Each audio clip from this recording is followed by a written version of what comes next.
Hello, everybody. I guess the sound sounds good because you were commenting on the background music. Yeah, that was Danny Collins, that song he wrote for me. I don't know whose voice that is. Let's see. Yeah, I've got other songs too that he sent me, so I might be playing some of those, but not today. All right, let's see. Where am I? Where am I in my own live stream? Let's see. Here I am. Okay, so we've got, oops, I got to turn down the volume. We've got Sal's in the house. First one, Alan is here. Keith is here. Jesse Williams, yo. Let's see who else we got. Mac Bales, Dawkinstein. Some people I don't recognize. Awesome. Okay, so let's start napping. We're going to do a little bit of obsidian. Yeah. And I should wear two gloves. I just unwrapped the remainder of the obsidian that was sent to me. Let's see. Bill Taylor. Bill Taylor sent me these. Yeah. Okay, so I'm going to see if this is good. This is kind of like a gray butter obsidian. Hopefully it's all buttery. Well, it's kind of snap and half-ish. Anyways, let's see. What are we going to do? We're just going to wing it. Yes, we are. This is a medium weight bopper, solid head copper. Medium weight bopper, solid head copper. It rhymes, so it's a good one. Now, is that going to work? That was a mistake, hitting toward myself. I got stuff. Hopefully I didn't get it in my eyes. Let's see. We already got lots of viewers, so I've got to get going here with the napping. But let me get rid of all that obsidian I just flaked into my face. So what kind of obsidian is this? Well, we call it dacite obsidian because it's kind of grainy. It's not like man-made glass. This is a volcanic glass, but it's not like man-made glass. Some obsidian is just like man-made glass, but this type you can't see through it, and it's a little bit like a rock as opposed to being like glass. All right, and I'm just trying to get flakes from it that are nice, and then make a biface out of this. Yeah, nice flakes. That's what I want. And a biface. Both. Come on. I know you can do it. Yeah. Nice. So what do we got? How does obsidian not break when used? If you make it thick, it doesn't break, but it does break. How do you make it not break? You don't use it. It breaks easy. It's usually just a one-shot deal. If you got it as an arrow point or a little dart point or any kind of weapon, it's usually a one-hit deal and that's it. It breaks. Now, you can get lucky, and if you don't hit bones when you're hunting, it won't break.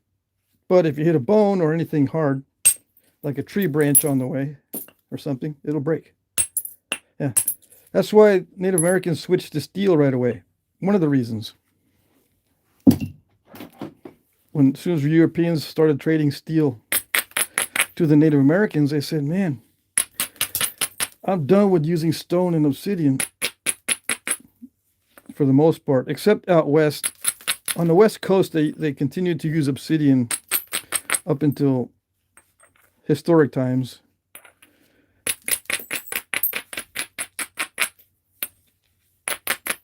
But yeah, it breaks. Styly Designs. Larry's here. Hello, hello. Yeah, it's Obsidian. Yep, this is Obsidian. Obviously, or no. Some people don't know what Obsidian looks like.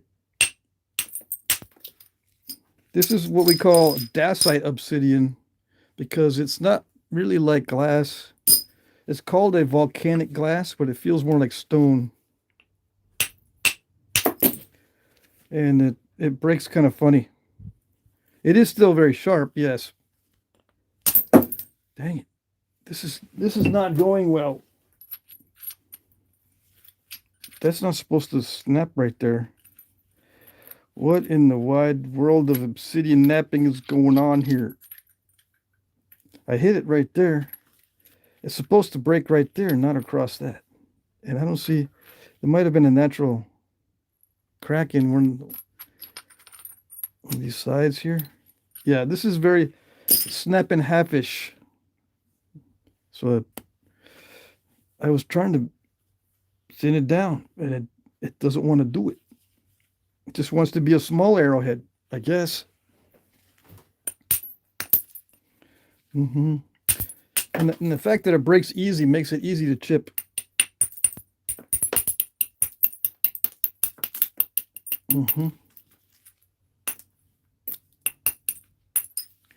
So I'm just going to reduce it down to what I can get. Okay, okay. It's very delicate. Well, if it's too delicate, I might switch to a different piece. That way you guys can see some performance knapping instead of failures. Yeah. Performative knapping. Yeah. Something that won't break too easily. And I can make it look easy when it's actually difficult. Yeah.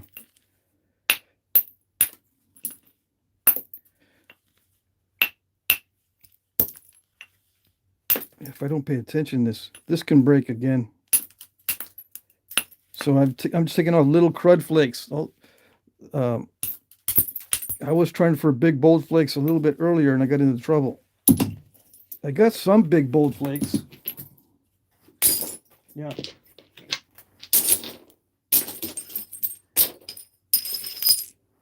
So bunches of bold flakes and bunches of crud flakes. Hold on while I collect the stuff that you guys say I should keep, because if I don't keep them, you're all gonna die. We're all gonna die if you don't keep the good flakes, because they're good. They're a waste of nature if you don't use them. Okay, I don't want to waste nature.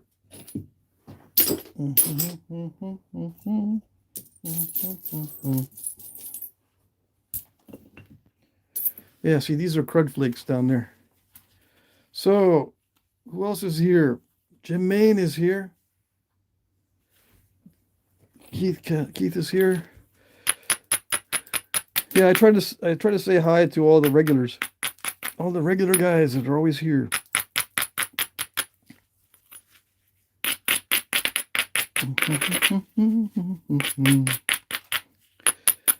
Yeah, I'm amazed by how many people don't know what Obsidian is.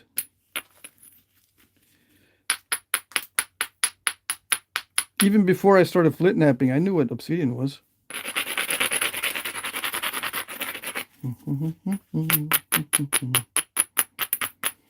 How did I know what Obsidian was? Well, I did do some research into Native American stuff, and I knew the Aztecs used obsidian for their weapons. Before I started being a flint knapper, I kind of knew this stuff a little bit. Anyways, what are we going to do? What are we going to do? We're going to thin it, but we're not going to use a bopper because I'm bopper challenged. Yeah, I have a bopper impediment. Okay.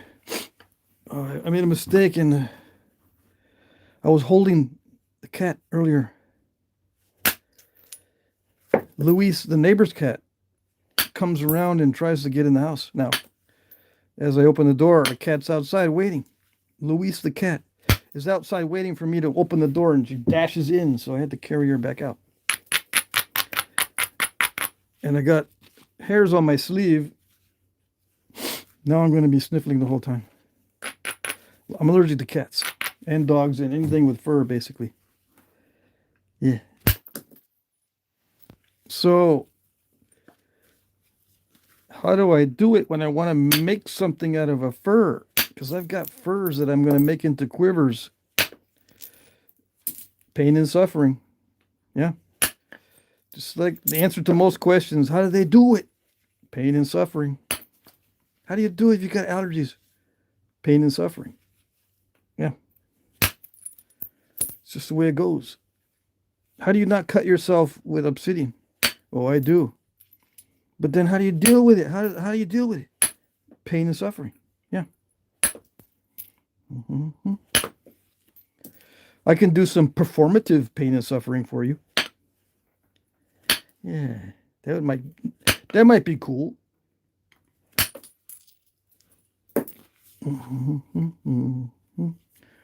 So today is Wednesday. This is the early live stream. I had the live streams 3 times a week, and this is the early one.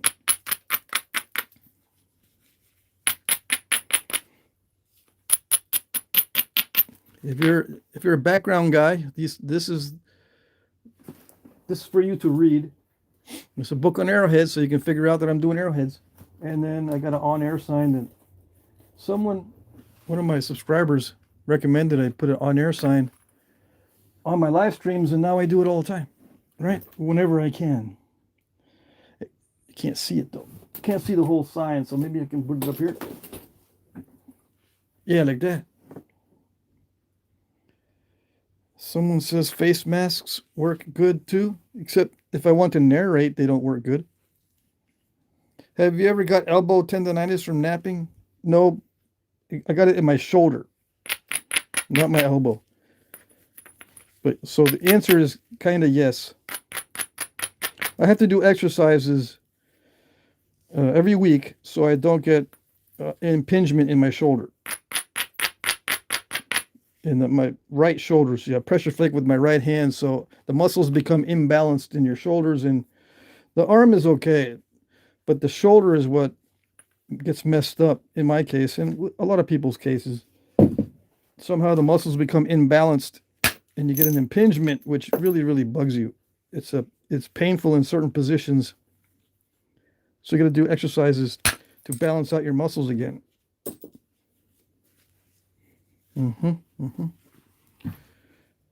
But you can get problems with your elbows too. I'm not saying you can't. I'm just saying I don't personally. You get problems in the wrist. If you use a lot of hammer stones, back in the day when I used to use a lot of hammer stones, I had problems with my wrist. Yeah. So I try not to use heavy hammer stones. So I kind of gotten used to using smaller hammer stones, which was unusual back in the day when I first started. Everyone was using huge hammer stones. But I started using small ones. It kind of caught on. I see other guys using smaller hammer stones now. Anyways, what else? Who else we got?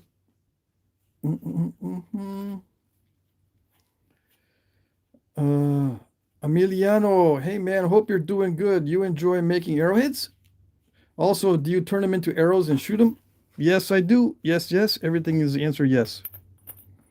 Seth Long says, shut up. Shut up. I can do a no-talk live stream if you want. Yeah? Or he was telling someone else to shut up. I don't know. Tommy Taylor's here. Yeah. If you're if you're 12 years old, give me a shout out so I know how many 12-year-olds are in the chat. Or around that age. Yeah. If you're still in high school or you're still in grade school or whatever, just let me know. So I know how many youngins are in the crowd. So I don't, I don't criticize you too bad. I'll cut you some slack if you say something stupid and you're only 10 years old. Okay? I'm 10 years old going on 40, so shut up. Yeah, that's what they usually tell me. You have enough knowledge to be 40 years old if you spend your life on the internet by the time you're 10. Yeah. Of course, it's not important information. No one likes important information at all. I don't know what it is. No. I was arguing with Grok today about logical fallacies. I like to argue with Grok every once in a while. Sometimes I just pretend I'm stupid and argue with him. It gives me some insight as to how they're programmed, how these AI chats are programmed.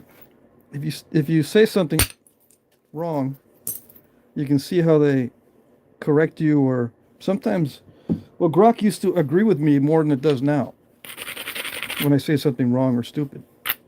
Now it doesn't agree with me as much, which is good. I think people caught on that it was, just humoring the users, and it's not productive. So now Grok is a little bit sassy. Yeah. Somebody's 67? Reiner? Or Veneer? 67? Are you 67 going on 12? Let's see.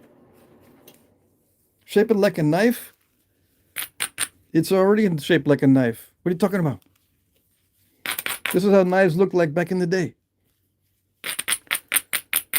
Oh, you mean a modern knife? Shape it so it looks like a modern knife. For us modern guys. Yeah, I can do that.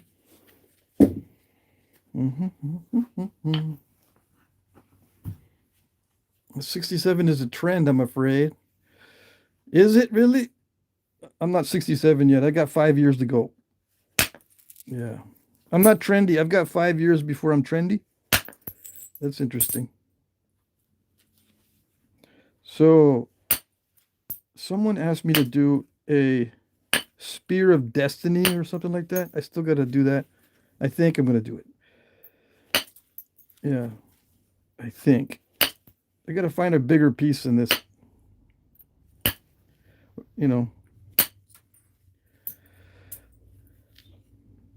So it kind of looks like a spear point instead of a little arrowhead thing.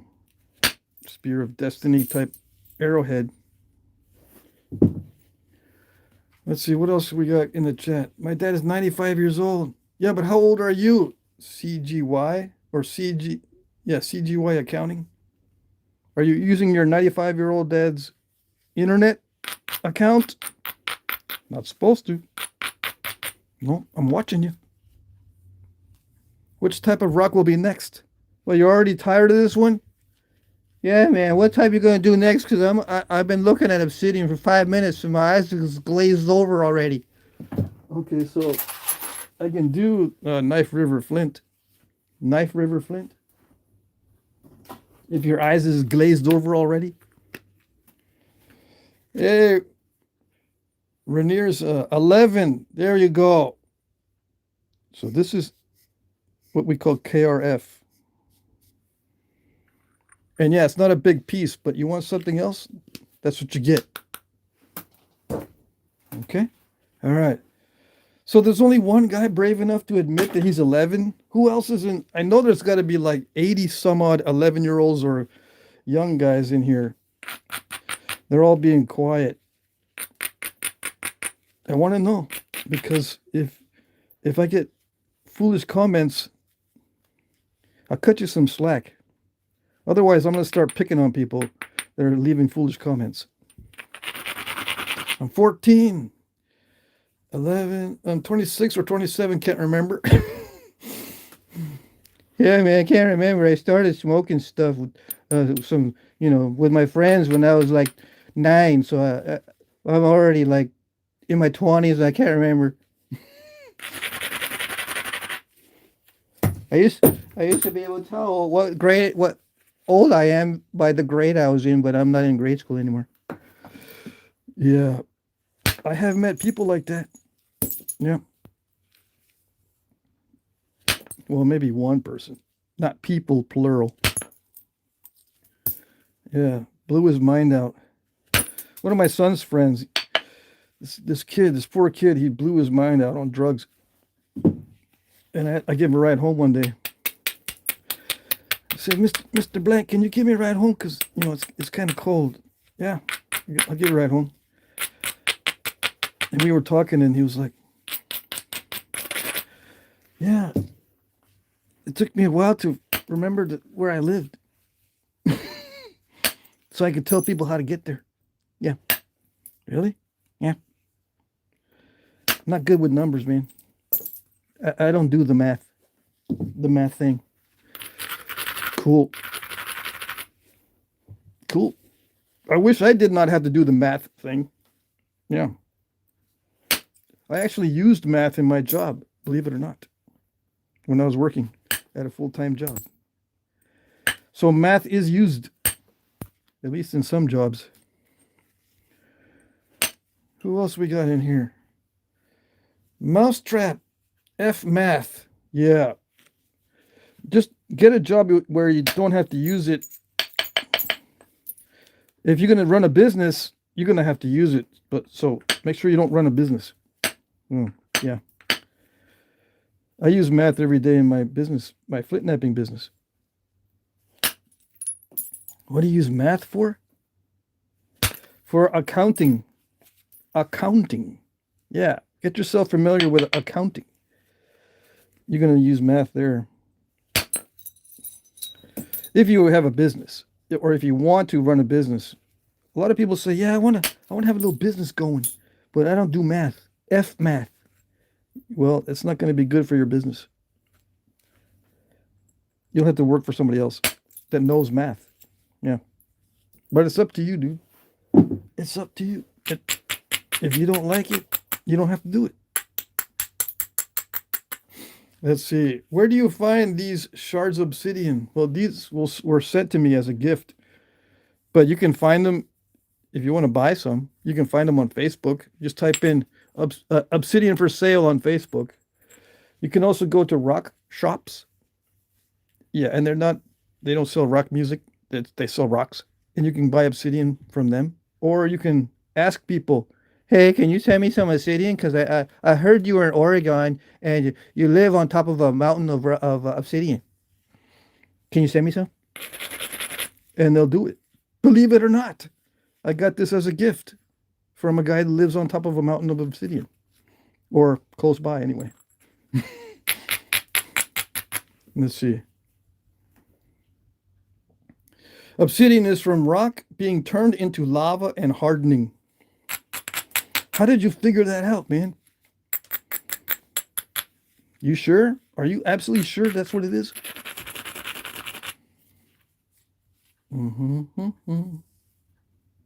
Let's see. So anywhere with volcanoes is good bet to find it? No. Recent volcanoes, yes. But there's old volcanoes where all you find is stuff that is like, what do you call it? Stuff like granite, basalt, other types of rock that is no longer obsidian. It turns into something stupid. Like here in Vermont and in New England, we've got a lot of old volcanic rock, but it's not obsidian.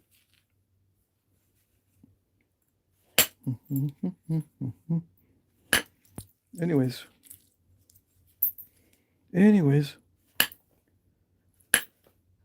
obsidian is fun. I do like it. Okay. And but it's not that easy to knap. And sometimes it can be very difficult to sharpen, which is weird because obsidian edges, just natural edges with no sharpening, just the natural flake edges are super duper sharp. But if you try to resharpen them after they get dull, that's the hard part. They don't get all that sharp. Yeah, unless you do it right. Yeah. You gotta do it right. I've seen people sharpen obsidian to look like razor blades, man. No, that's not sharpening. That's taking blades off that look like long blades. And those are similar to razor blades, yes. I'm talking about resharpening the edges. Chipping the edges so they get sharp. Most of the time they just get sawtoothed, which is kind of sharp. Okay? You have to practice sharpening obsidian because it's not that easy.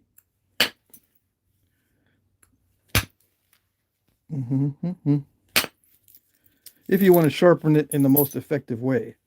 You can sharpen it like a saw blade to have all these teeth. But that's the cheater way. Yeah. That's cheating. That's not getting it really sharp. That's just taking the easy way out. Yeah.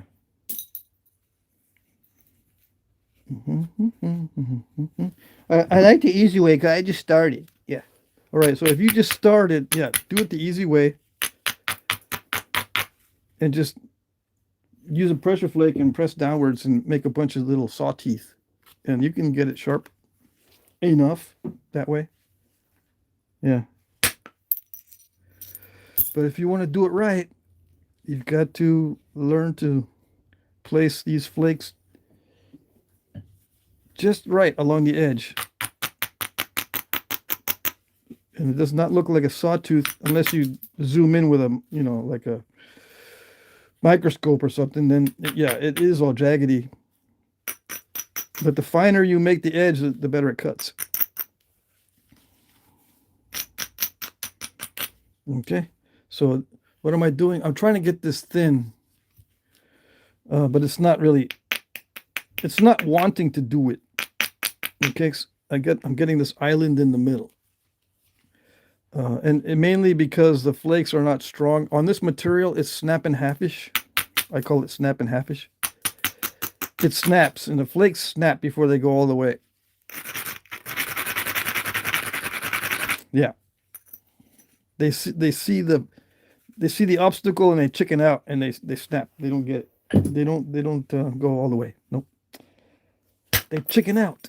There it goes. You got to force it to go past the obstacle so you can thin it down. All right, so I'm not going to make this much thinner.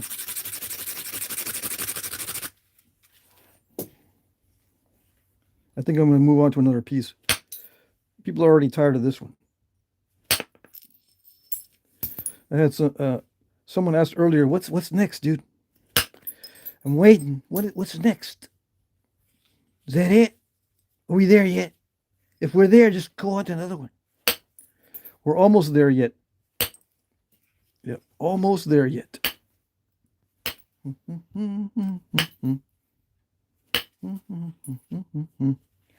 I still got a nasty spot, so hold on a second. They make me feel like I'm not doing it right. If you're a flint napper, that's your enemy. If you don't do it right, people will notice right away. Even if they don't flint nap, they'll go, dude, I don't flint nap at all, but dang, you're not doing it right. I could tell. Yeah, I've seen better. I have. So, that's what you got to worry about when you're a flint napper. Yeah. People have seen better somewhere else. They look at you like, you made that? Yeah, I made it. Anyways. One side's always better than the other side. So this side doesn't look quite as good as that side. But this is already in the shape of a blade, okay, that they used to use back in the day. They would grab the bottom end or put a stick on it as a knife. As a knife blade. This is how they used to use them. Okay. The upper third is usually what gets sharpened the most, and it makes sense because they would grab the bottom part and just use this top part. Yeah. All right. So what's next? We're gonna nap some Knife River flint. in this blocky block that people want to know how to make an arrowhead out of something like this. Yeah. I don't know why. It's not like that's what you find in nature. I want to see you make something from something you find in nature. Yeah. Well, that's what I'm going to do. This is found in nature. It's not a piece of glass from a bottle or whatever. I'm going to clean up a little bit. Hold on. If I don't clean up a little bit, I'll die. Yeah.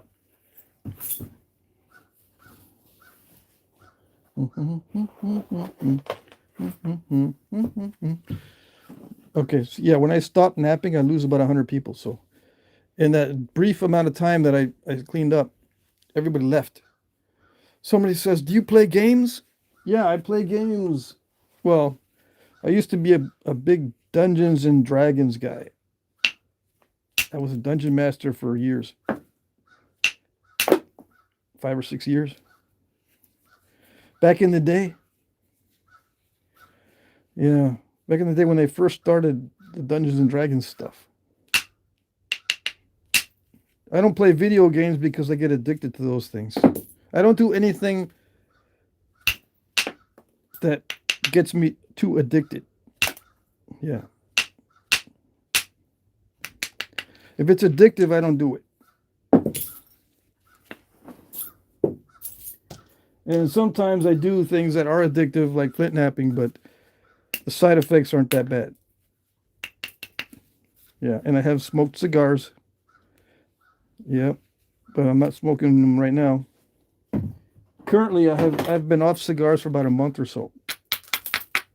Not interested. You know, one day I wake up and I'm not interested in doing it. Hey, Marty, $4.99. KRF, my favorite rock. Yeah, Knife River Flint. This one is a tough one, though. This one, it's going to be a challenge because it's not nice and shiny and nice. It's not nice and shiny and nice.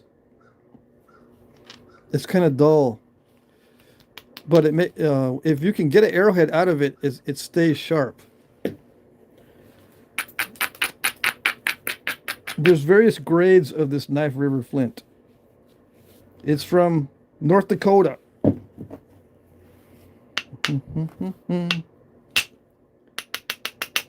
Come on, you can do better than that. Yes, you better do better. Yeah. But it's nasty. It looks nasty in there. It's all kind of broken up. We'll see.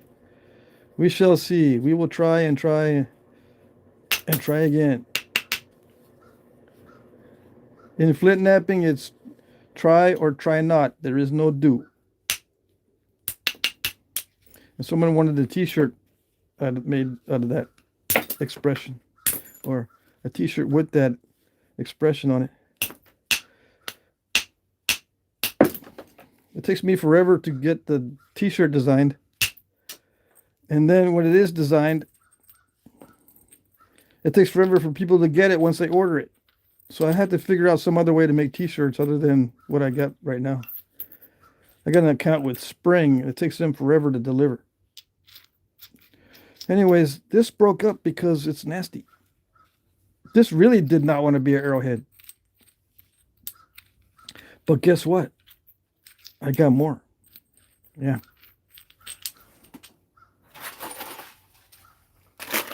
Well, I just spent 4 or 5 minutes of my life that I'll never get back, dude. You're going to spend it anyway. You're probably going to spend it scratching yourself. You've been sitting in the chair all day. So, what are you talking about? Let's see, what else can I do? Let's just try this whole box. Yeah, let's just see how this whole box does. Well, this might be a little bit better. Let's see. Yeah, it might be. It's got layers in it that are cracked already. That's a problem. Yeah. Man. I can see already this. It's got some layers in it.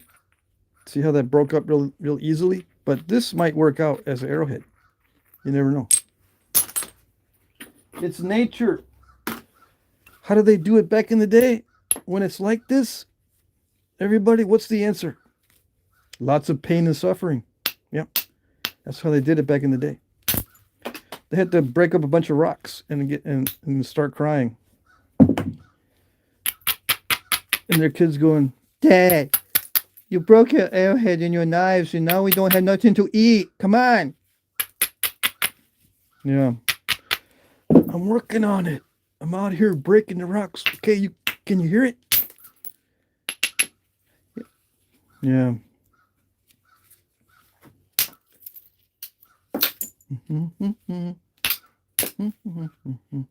This might work. This might work.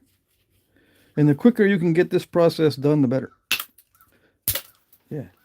So I don't spend too much time being perfect at this stage. If it breaks because I make a slight mistake, right? It's okay. Because it was probably going to be too weak anyway.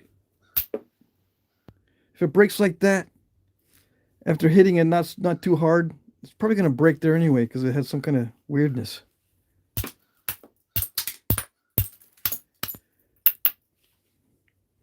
So far, it looks all right. It looks like I can do something with it. It's got some issues that might need some tissues,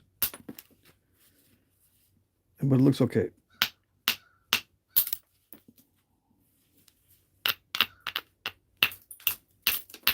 It doesn't want to do it.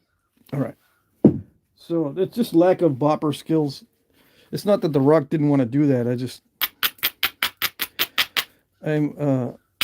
I have a bopper impediment. Somebody says I thought it was aliens. What are we talking about? If we're talking about aliens, I want to see. Well, wait. If I do that, I'll lose 100 people. Hold on. We won't talk about aliens or see what that alien comment was about. If you want to talk about that stuff, you can go ahead.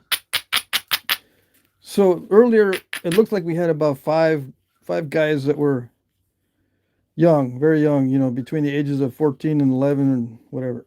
So if you're that young and you're watching the live, I want to see how many are that young, because there's been a lot of weird comments. Yeah. And stuff like, Wait a second. What are you doing?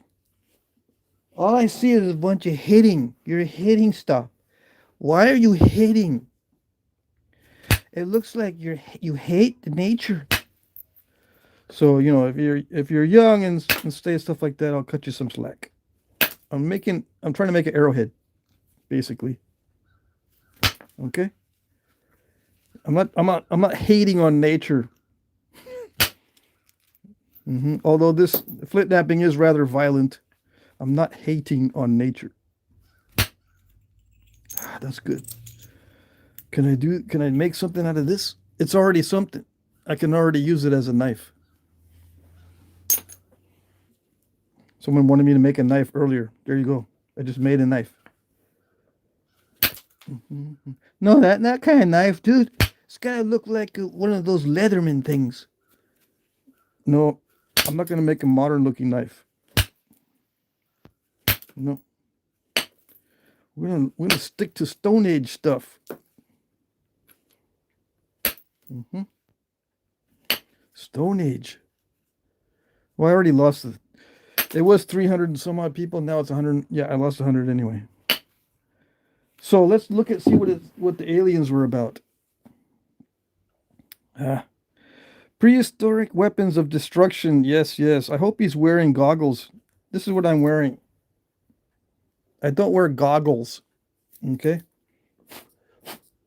Why? Because they get all sweaty.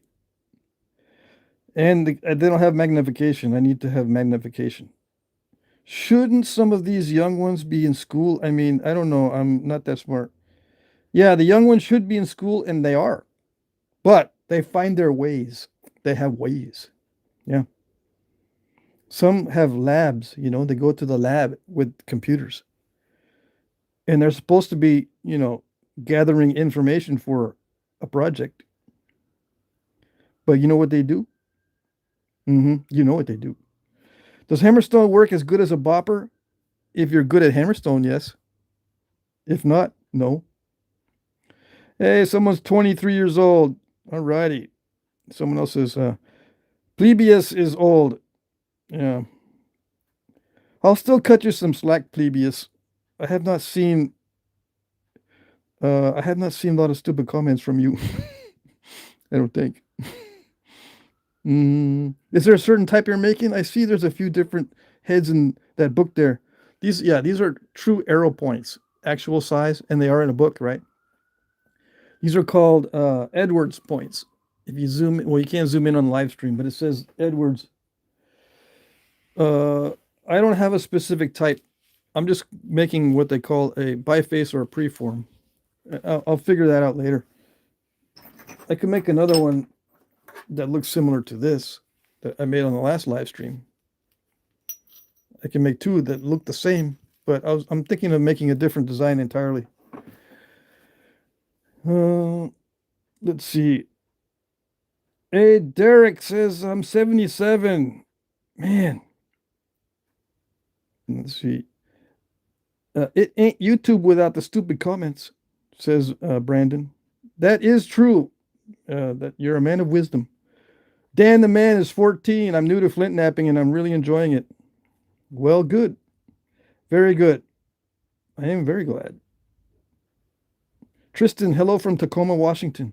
Hey, if you live in Washington State, you're not that far from Obsidian.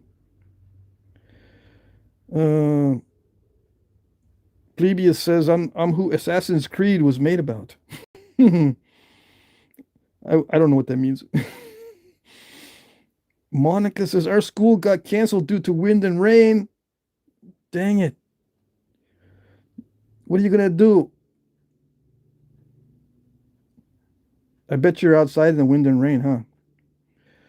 Let's see. Ellie Salah said hi. Keith Callahan. Back in my day, we had to wait until snow was 2 feet deep before school got canceled. Yeah, I remember that. I grew up in New Hampshire from the age of 5 to age of 20. 15 years, and every winter there was at least a foot of snow, and lots of school.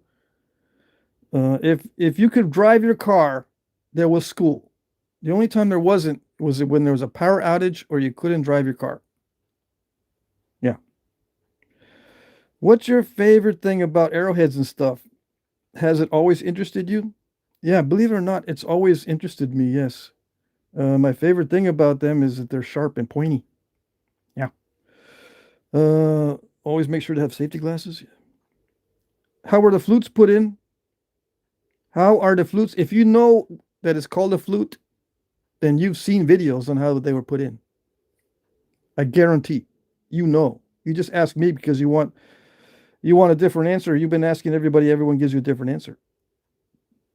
Yeah. Just type in Clovis on YouTube. Fluting a Clovis. I've got videos on how to flute Clovises. And I'm not the best one at it. There are guys that know how to do beautiful, perfect, very, how do I say this? Artsy fartsy type Clovises. You need to look at those. Now, how did they do it back in the day? I'd be stupid if I told you I knew exactly, because no one knows exactly. Woody says I'm a collector, not a napper. All right, Woody. Well, you can make all kinds of weird comments, and I'll cut you some slack. How's that? Monica says I've done some flint knapping. Awesome. I like when people know what flint knapping is like when they comment, because everyone can share their pain. Hey, Michael's here, red-eyed patriot. I got a flake of glass in my eye once. I didn't blink. It went straight to the mirror, and I was able to wet my fingertip and get the flake out. Yeah, lucky. Hey, TJ in Seoul. He's from Australia. Good day. Brandon says you missed my comment before that. Uh-oh, I missed Brandon's comment. I always make sure to have safety glasses, he says. Was that the comment or is it something before? Always cover your eyes.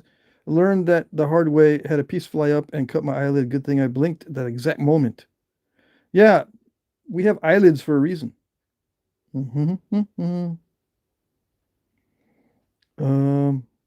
Let's see.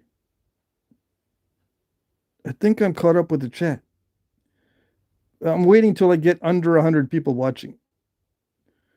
They don't understand that I'm supposed to interact with the audience. Yeah.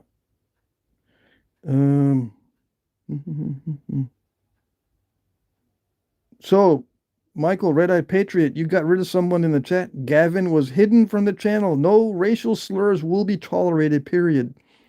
There you go. He's the moderator. He will tell you what it is. What's what and what it is. Let's see. 1 week till Santa, says Ed Gould. Ed, are you getting anything from Santa this year? Or are you going to be Santa? Yeah, there's mods. Ooh, message deleted, message deleted. Ooh, there's a bunch of messages deleted. Look at that. Going to hide in shadows for a few. Sal and Patrick have my email info. Yes, okay. We do. A lot of guys in the chat. We know each other. We have each other's infos and stuff. If you want me to share your info, send me an email. The easiest way to get material for someone just starting is go to a glass blowing factory, and you can easily get big chunks of scrap glass, and they can get big, like bowling ball big. Brandon, I know a guy that's a glass blower, but he doesn't do that. Yeah. He won't give me any big chunks. Because you know why? He pays for that stuff by the pound. He says, I said, what are you going to do with that chunk? I went to his shop, right? A couple times. What are you going to do with that chunk, Chris? You mean the one that cost me $500? Yeah, that one. I'm going to use it. Dang it. That's what glass blowers do. So I wouldn't rely on that source. Sometimes you can go dumpster diving for bottles. And we have a dumpster full of bottles here at our recycle center in Vermont. I can go over there and pick out bottles if I want. That's the easiest way to get glass, in my opinion. That's nappable and good to nap. Most bottle bottoms, especially the darker colors, nap well. Okay? All right. Fallen Skater. Hi, I'm Aaron, or AA Ron. For some reason, my username changed back to the old one. AA Ron, you're now Fallen Skater? This is going to mix me up. This is going to mix me up bad. Brandon says, yeah, that guy, good. He was trying to be a slick idiot. Any slick idiots are not welcome, yeah.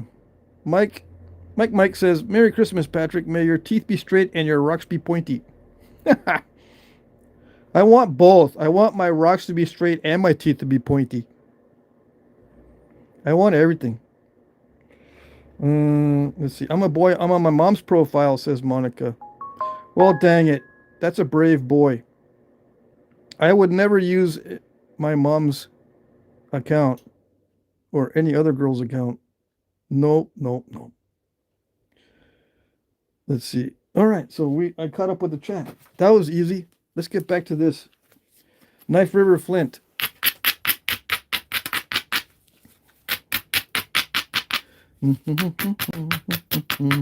What am I doing? I'm abrading it.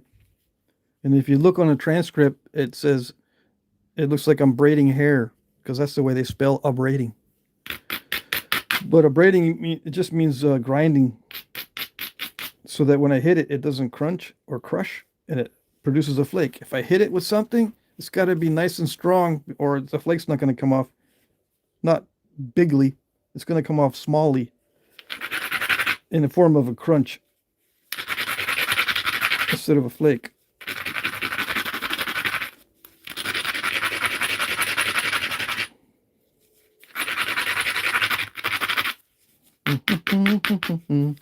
How much time do I got?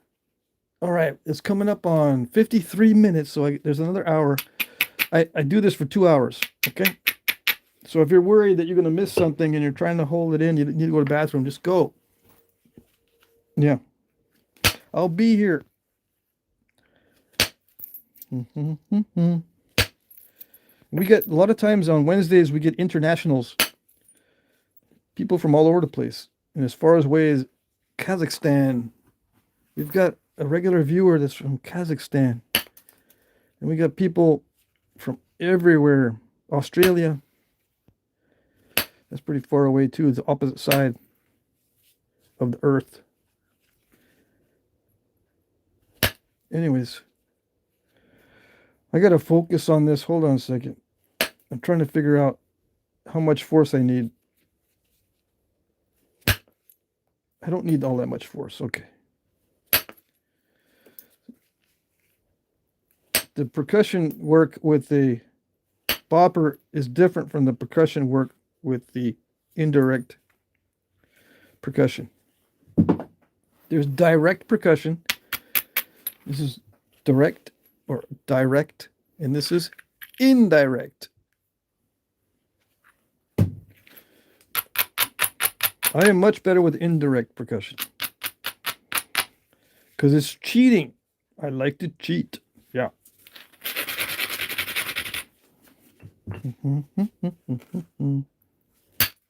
Oh, I didn't do it. Don't tell me you did that. I lost the tip. That's one thing that I hate. I think it was, I'm not going to blame it on myself. I think it was a crack in there already. Yeah. But you know what? I just grind it like this and I go, wait a second, what? I didn't see no tip breaking off. Where? I didn't see no tip breaking. Nothing happened. You missed it? You didn't miss anything because nothing happened. Yeah. There's no proof. No. Dude, there's a video. Yeah, I know.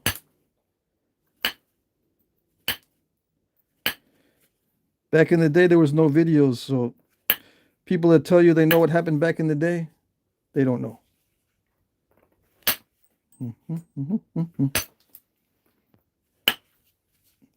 Because they admit you need a video in order to prove it. And if you got no videos of how they did it back in the day, you can't prove anything. Yeah. You can think you can prove it. The best chances you got is a 50-50. Yeah, and it goes down from there. Of knowing how they made a certain flake or whatever. There's always at least two ways of doing something in flint knapping. Always. Two significantly different ways that require a learning curve. So the best chance you got is 50-50. Yep, two ways of fluting, two ways of making falsums, two ways of making cumberlands, at least two ways of doing parallel flaking, at least two ways of doing a Sweetwater biface, at least. It's not just one way.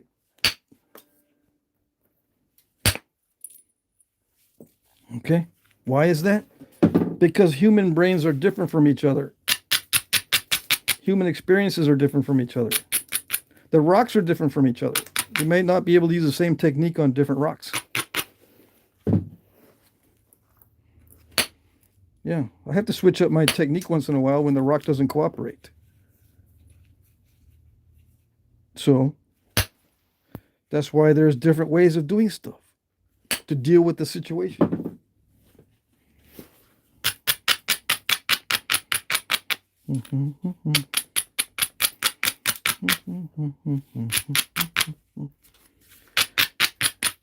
And some people say, yeah, we know that, dude. Just do the flint knapping right. Just do it right. You don't want to hear no yip yap. I'll do it right. How's that?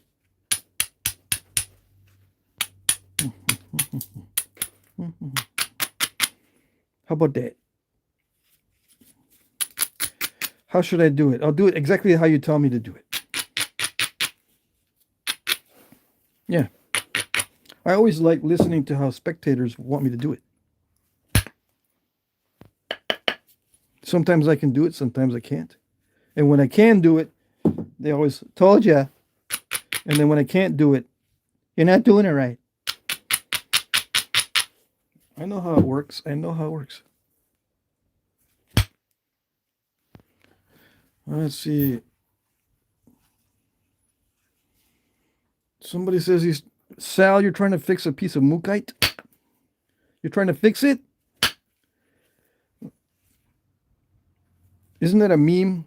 I can fix her. Yeah, is the mookite a female? You can fix her. Yeah, my rocks are psychos, dude. Don't even try. If your rock is a psycho, it's not worth fixing. Not even. No, no, no. Dodge that bullet, dude. Dodge it. Get out of there before it's too late.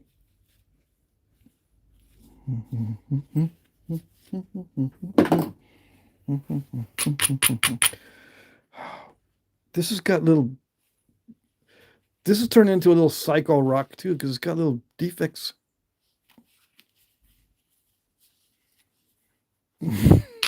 Sal says, by fixing, I mean mess it up.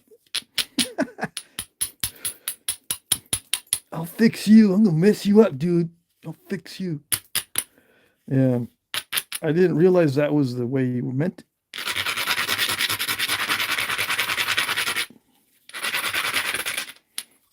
It's not the way I meant it. So you're so old. Yeah. I tease my kids sometimes because, you know, they know that I'm going to come up with a bunch of old dad stuff. But I do it on purpose. Yeah. I come up with old dad stuff on purpose.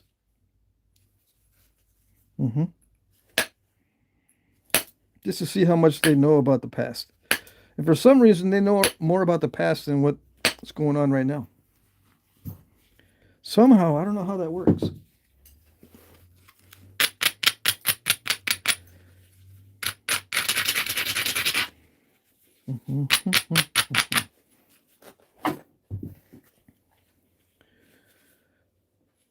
Those who study the past are doomed to repeat it.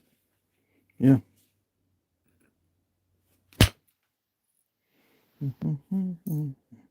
No, it's not. That's not the way it goes.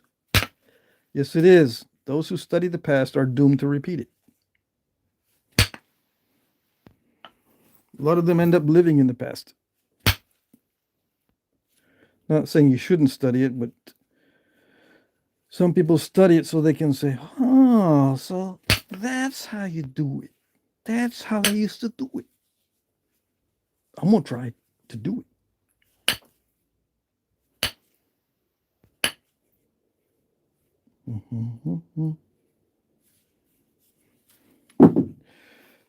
I'm messing this up, right? But let's see if I can damage control my way out of this.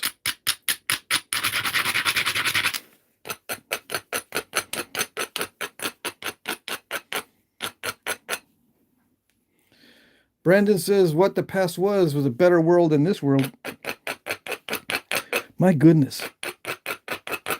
How little do they know?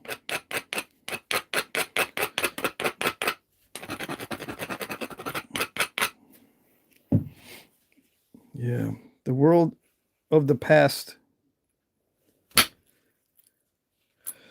was absolutely terrible. You just look at the life expectancies. Yeah.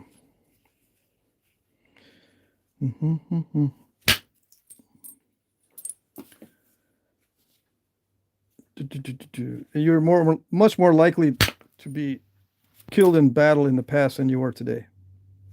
There are battles and wars going on. But back in the day, it was common. Either you killed or you were killed. And there was no 911. Can't call 911. You were the 911.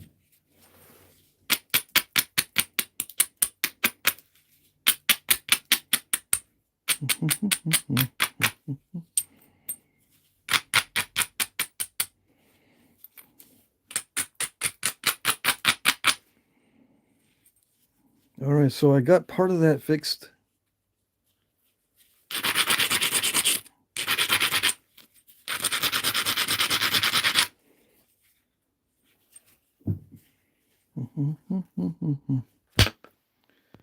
But it's not that easy. See, I thought that was going to be easy flake. Nope, not easy. Come on. There it goes. I had to help that flake get out of there.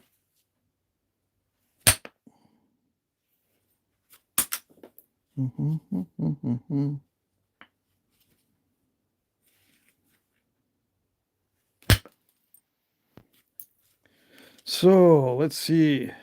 I've got to be careful. It's going to get much harder. Yeah, hold on.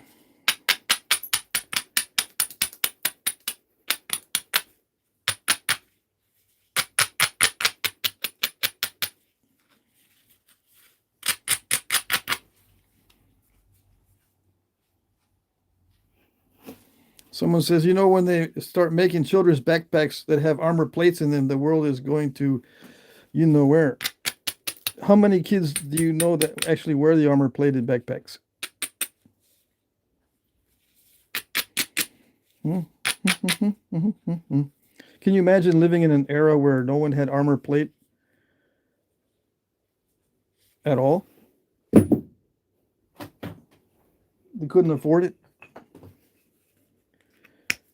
What do you think happened to children back in the day in the Stone Age? You think kidnapping was common or very rare? Why do you think they call it kidnapping? If they had armor plate, they would have definitely got it back in the day. They didn't have it.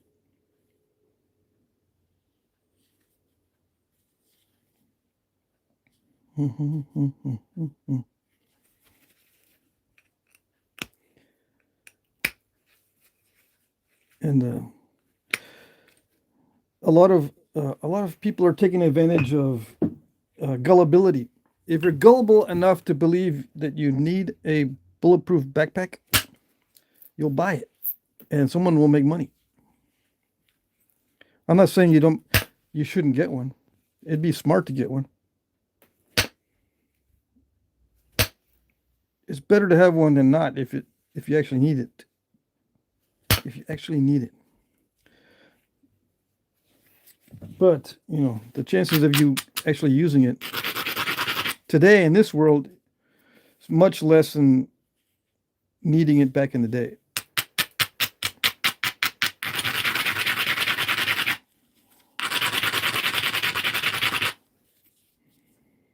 All right, I got to be careful with these flakes.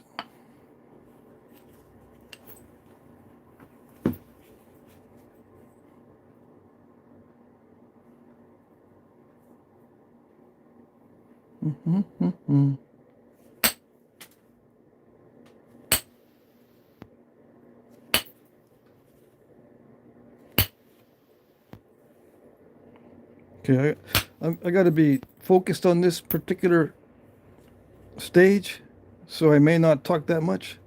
I'm trying to make sure I don't make any mistakes with the flakes. Yeah, because it's hard to fix them at this stage. Hard to fix the mistakes.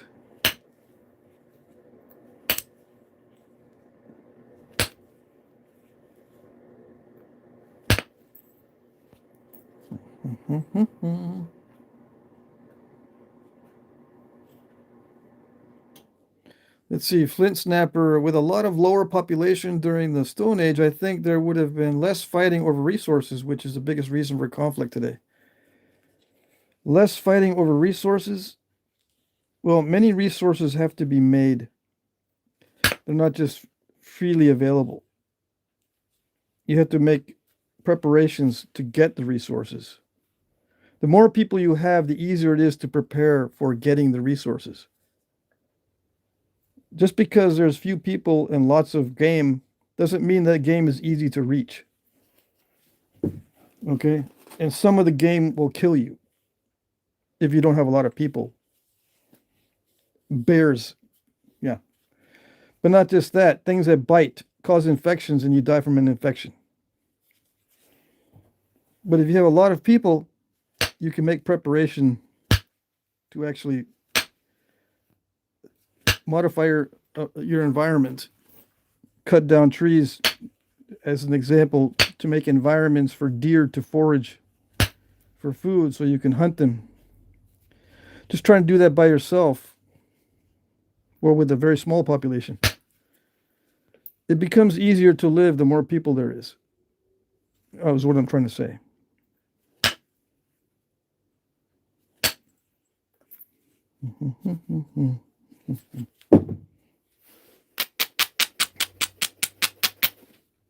And easier to defend yourself as well. Defend your tribe or whatever. Would you like 5 warriors or 50 warriors? If you had to defend yourself, your tribe or whatever.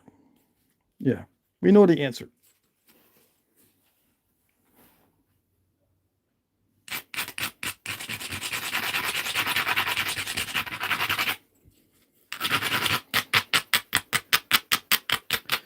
Yeah, conflict occurred mostly because of human abuses on each other, taking advantage of each other. A guy that's very strong and knows how to fight can, do all kinds of nasty stuff with whoever he wants. You can abuse everybody. You know what happens when you have the bully, the biggest guy in school, the biggest kid in school, with the mentality of a child? What's he going to do? He's going to steal everybody's lunch or rummage through what they got, take what they got. Maybe crack some skulls.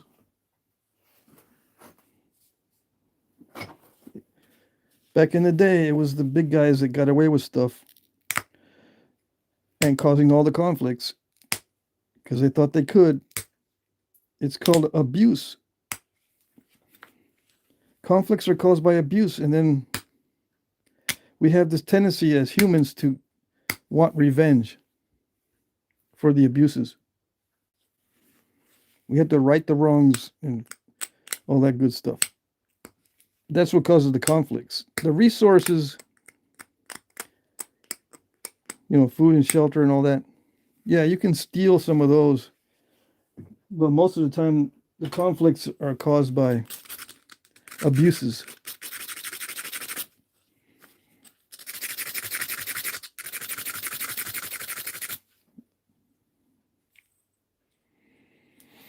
I gotta do this tip. I gotta do this tip without messing it up.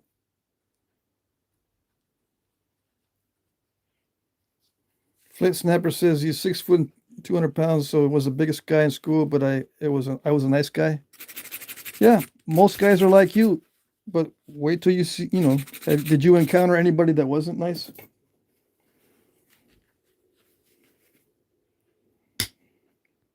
They're the ones that cause the conflicts.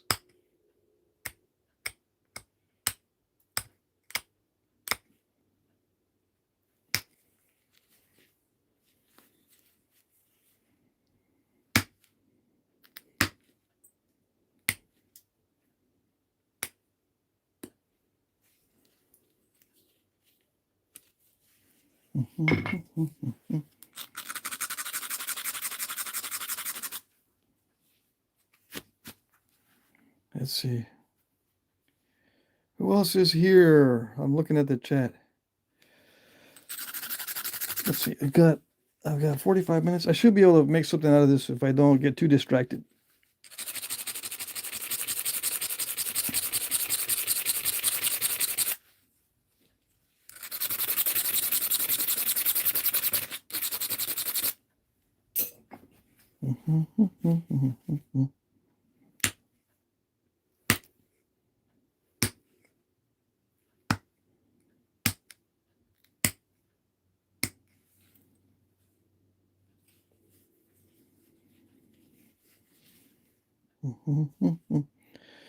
I don't want to put the curve in it. I got to remove some material off of this side.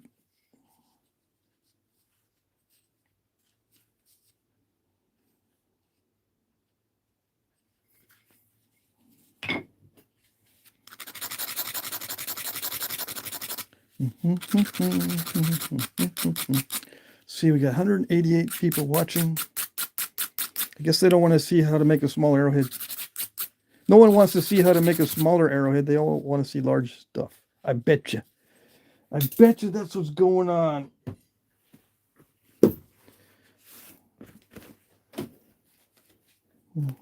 Either that or lunch break's over.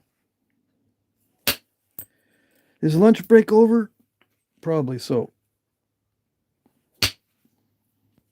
I don't make large points. Usually I don't.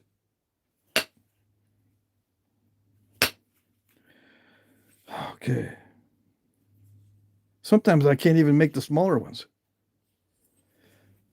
What is going on? Okay.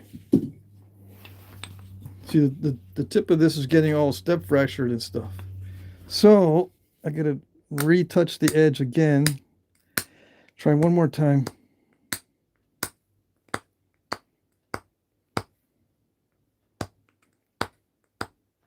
Come on.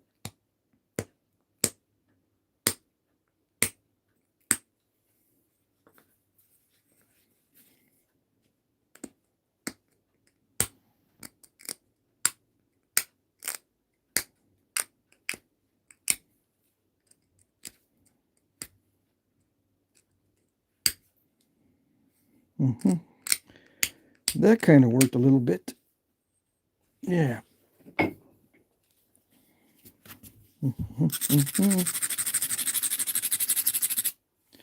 Let's see. Brandon says, hey, question on arrowhead. Is an arrowhead and sometimes smaller is it better?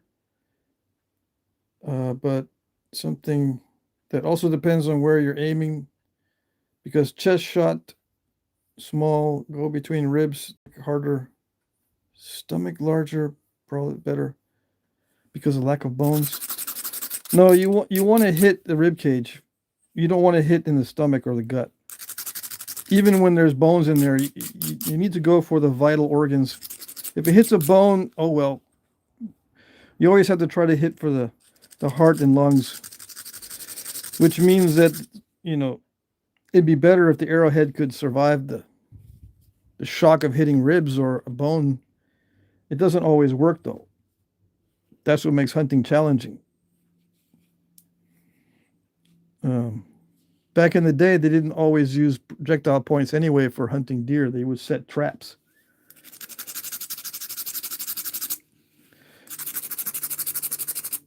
But if you want to shoot something, you have to go for the vital organs, no matter what. Yeah.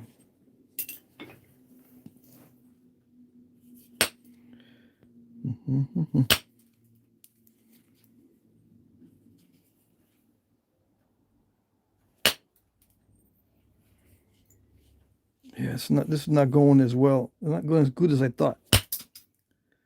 I'm trying to get rid of the step fracture. I did, but I blew off the tip again. I was trying to get that step fracture out of there, and it overshot and blew the tip off.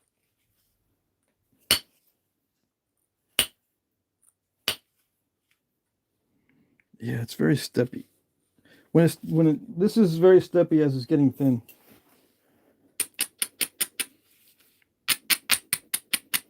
It does not want to. It does not want to be an arrowhead.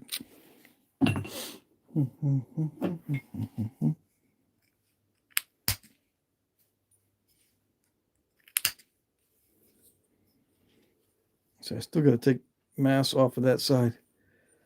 I'm trying to remove these flakes with indirect percussion instead of using pressure.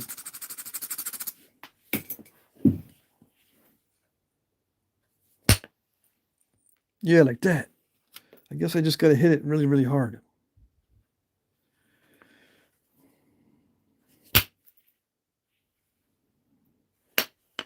I was holding back on the hits because I didn't want to mess it up, but I ended up messing it up.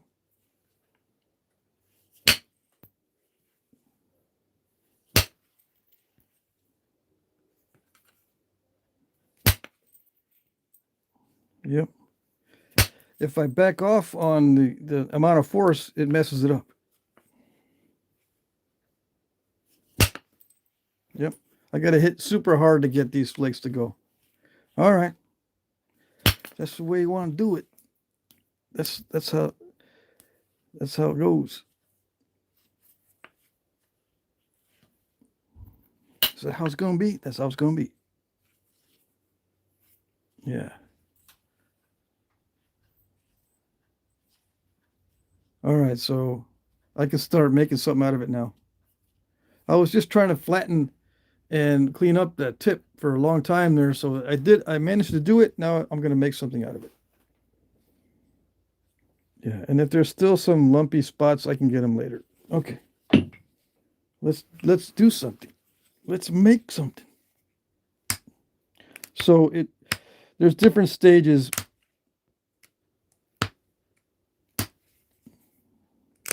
Right now, I'm trying to establish a good edge for the final finishing.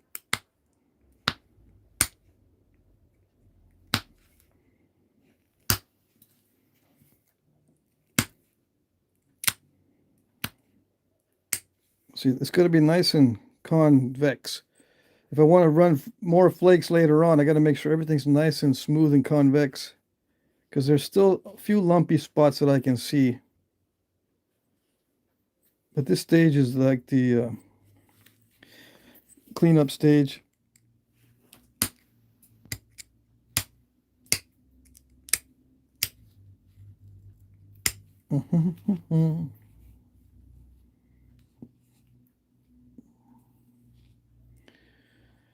Graylin is here from Southwest Louisiana. Let's see. Gary's here. Hello, Master Crafty. Hello, hello. Gary is using his wife's account, so it says Dawn Reed, but that's Gary. I don't know if I've seen Bushy in the chat today.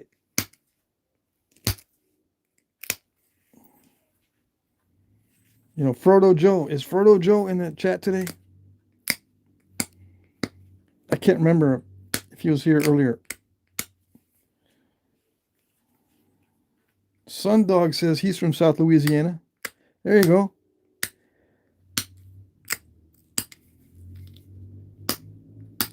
There are many nappers from Louisiana. Oh, yes.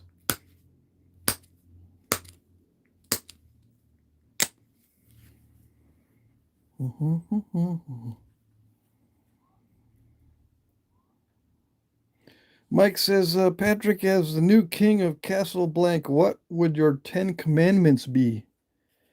As king, what my commandments would be? Now, that's an interesting question.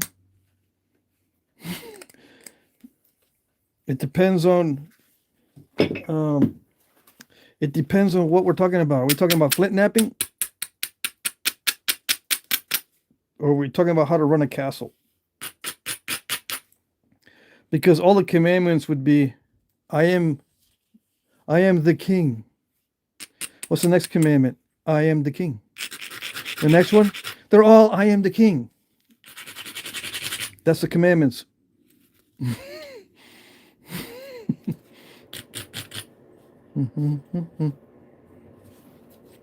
We're talking about flint napping. I don't know. I got to think about that one.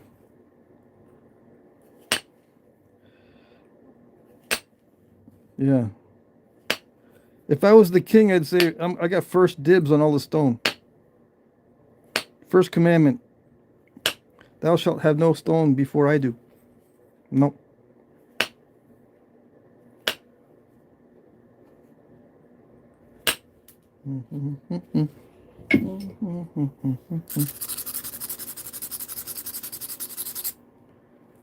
Let's see. So yeah, running the castle.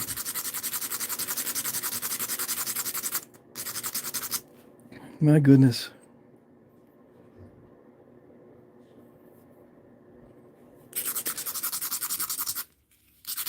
It's a strange question because I've never had the opportunity to run anything. Well, I can't say that. I was in the military, so I was able to run things.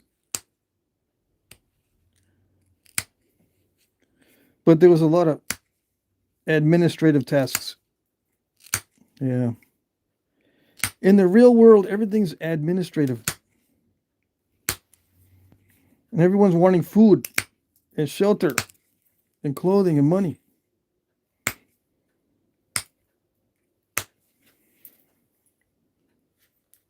Yeah. So I don't know.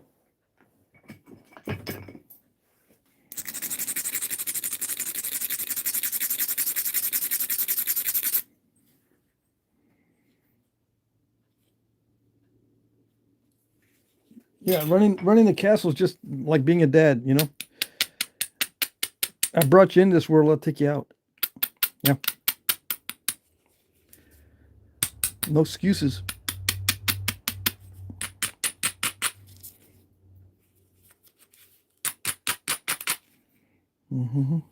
Better behave yourselves in the castle. No weirdness in the castle. No. Don't you dare mess with other people, or you will get messed with.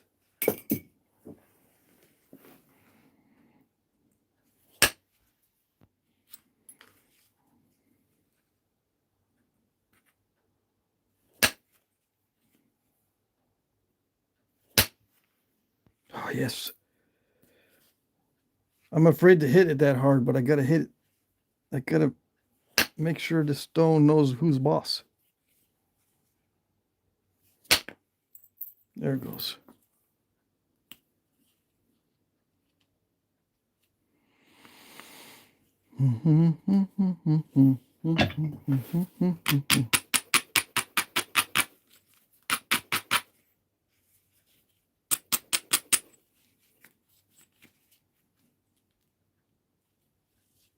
Gary says you found your stash of mookaite. You have a stash of mookaite, Gary? You found it?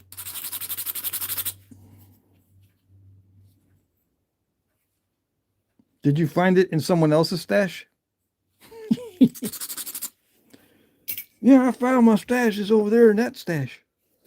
That other guy's stash. That's where I found it. You found your stash in the other guy's stash? Yeah. That doesn't sound like you found it. It sounds like you stole it. Same difference, man. Yeah, I know. It's the law of the West. Yep. Hate to do it, but it's the law of the West. Looks like your stash, but it's actually my stash. Yeah.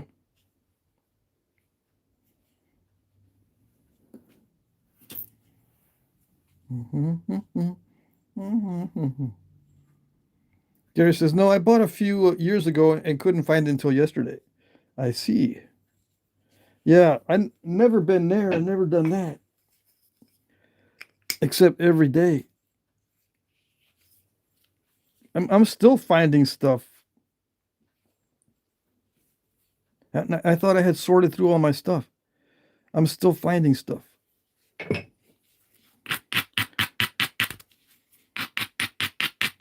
But, you know, I sorted through 90% of what I have, so I know what I have now.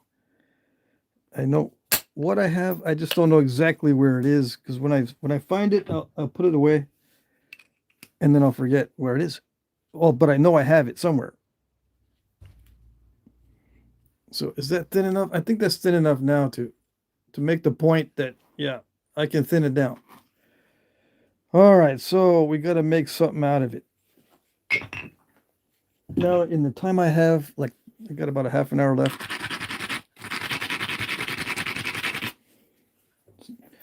Let's make some magic.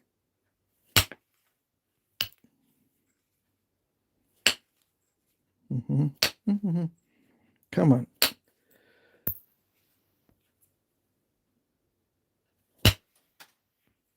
Let's see. No, not like that. No step fracturing. Not supposed to. So I start out with this shape, almost always, and then from here I figure out what I'm going to do. Yeah.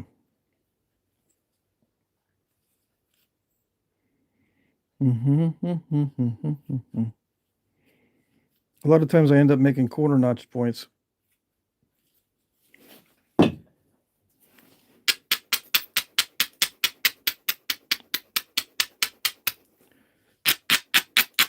And I usually don't put it in a concave base because it seems like it's a waste of material.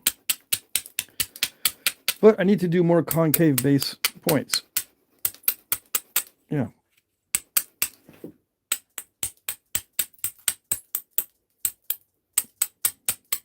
So that's what I'm going to do.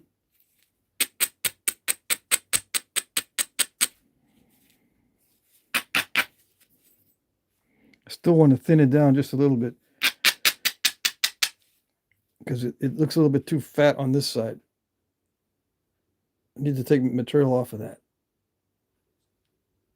This might look fat, but it's not really. It's this side over here that's kind of fat. I can get rid of some of that lump, but I don't need to.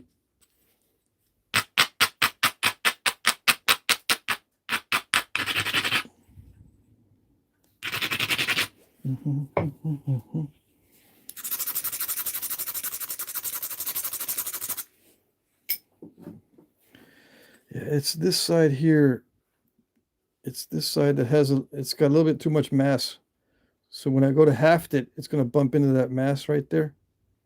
So I'm going to remove some of that. Yeah, like that.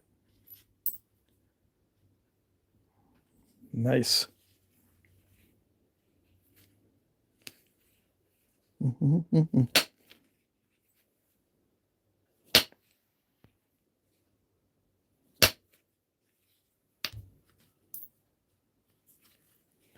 Yep, a little bit more, a few more flakes.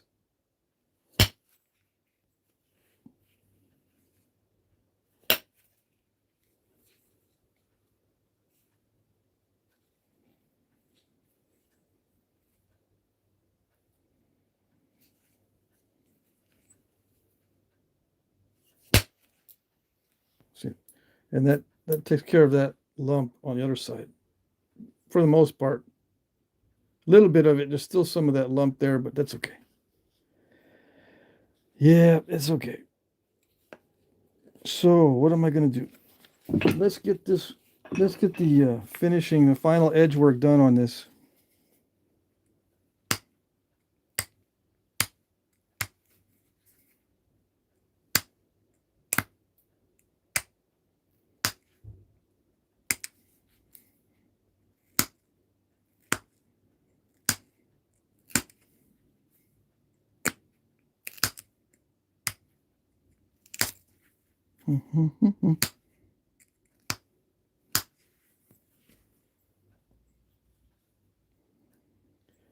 Yep.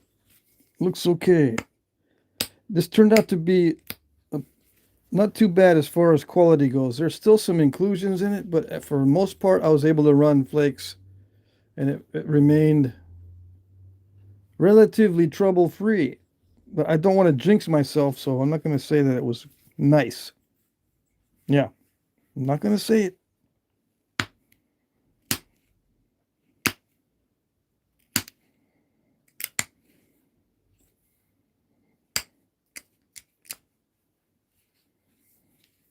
I'm just going to say that it didn't have a lot of problems.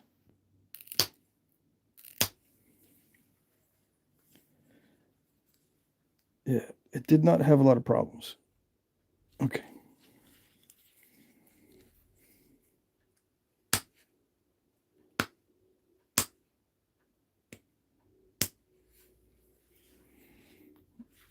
Let's do the concave base thing.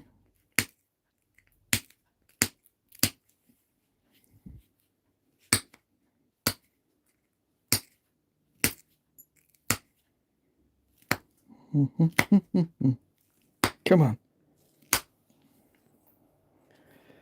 It wants to be really tough, which is good if you want a durable projectile point. This is good. but it's just a hassle to nap it.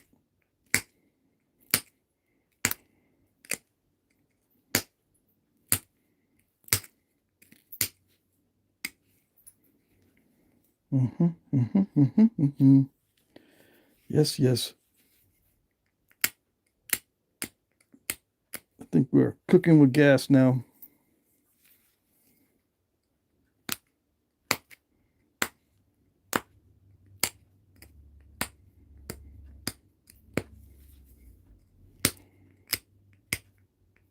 What do we got in the chat?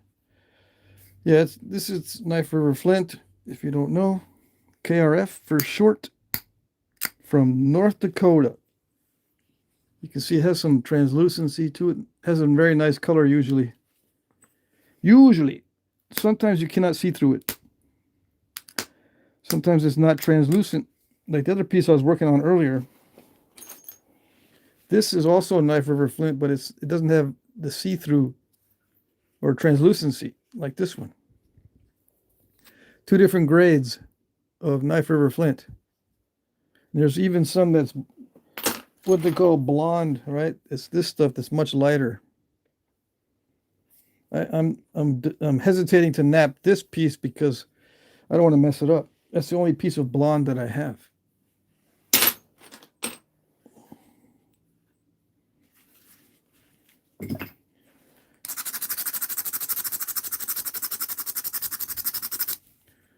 So I'm going to thin this down. Let's see. I've got some foreshafts I can test this on.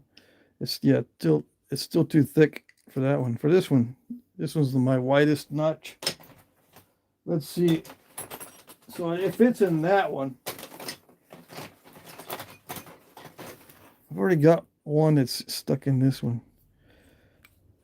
And if I want it to fit in this one, I gotta make it a lot thinner. Well, maybe not a lot thinner. I could take this off and see what we got. See if the thing I'm making right now fits this one.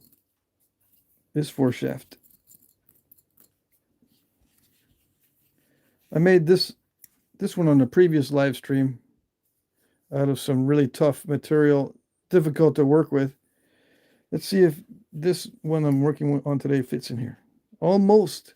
Yeah, so I just need to thin it a little bit more and that's it. Okay.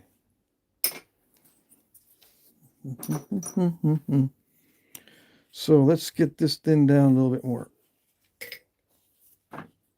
Okay. All right. I knew you would agree. Yeah. Let's get it thinned a little bit.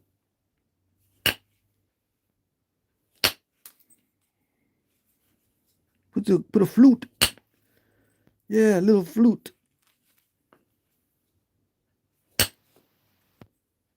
Why not?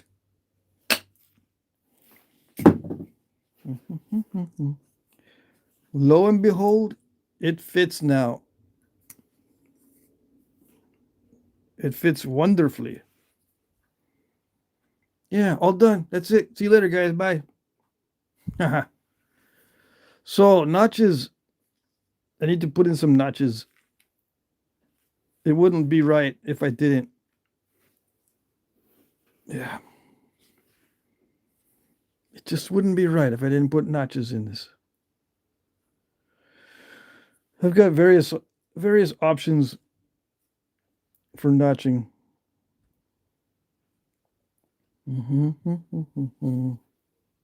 Scott Lauer, Flintknapping. Scott's from the UK. Did you just join us now? Just now? Lucky I saw that. I saw your entrance. So I'm going to see what I can do about notching this. So I want to put a notch right where that crystal pocket is. Yeah. Yeah. Let's do it. Let's make it thinner though for the notching.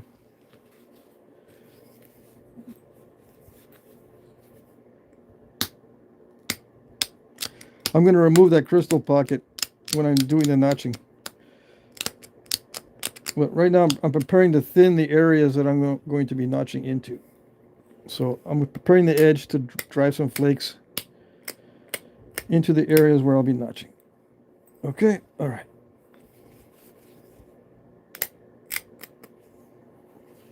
Because I remembered this time.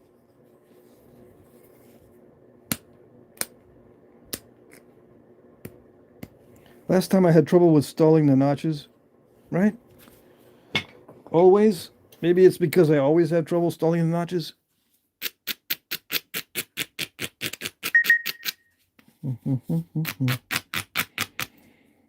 And no, I'm not going to make very narrow notches because they're a hassle. I had a message. Someone sent me a message. They should know better. I'm doing a live stream. I'm on the phone.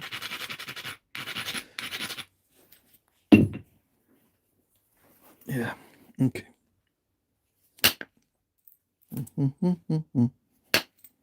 Gotta thin this down a little bit more for what's coming up. Yes, yes.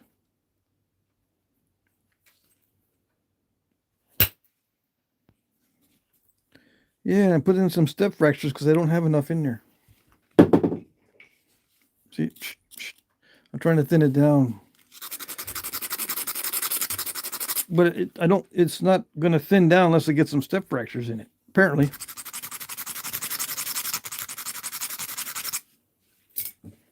Isn't that always the way? That's always the way.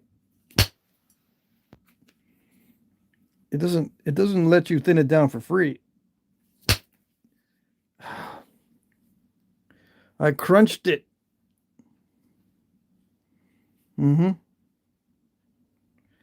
Now it's laughing at me. It says, now what are you going to do? What are you going to do now? I made you crunch it, loser. Yeah. I don't know. I don't know what I'm going to do now. That's a good... Yeah, you messed me up pretty good there.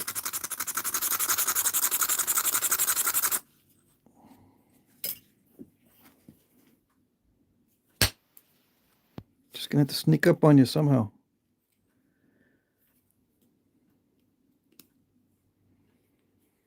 Or put the notch right there where I crunched it. So there. Yeah.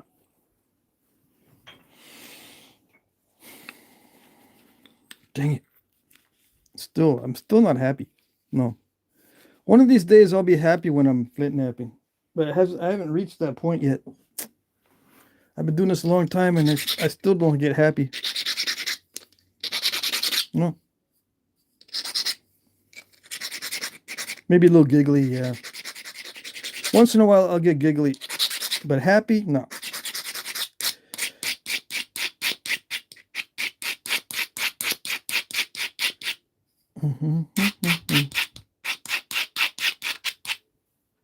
Let's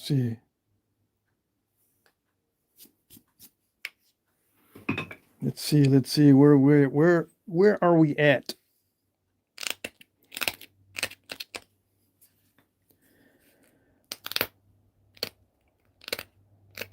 We're at the point of trying to fix a mess up. I'm gonna notch right into that.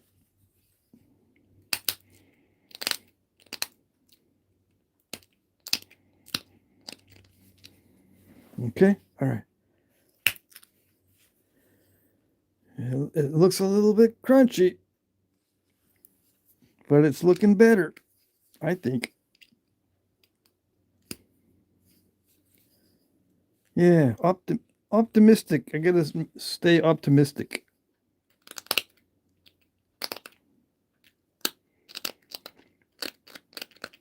What if I put in a bunch of notches?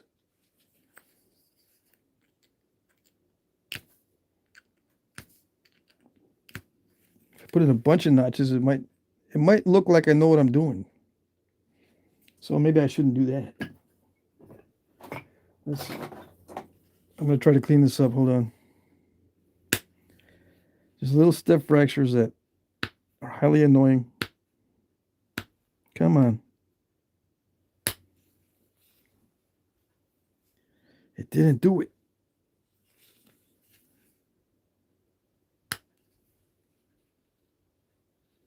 Still didn't do it.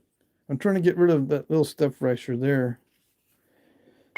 You don't see it? It's okay. If you don't see it, then it's good. Don't worry about it. I'm just gonna have to keep notching. Maybe it'll fix itself. Yeah.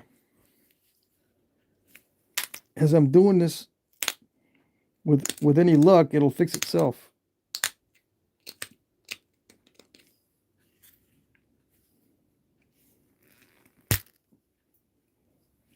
Oh, I blasted too much out of there.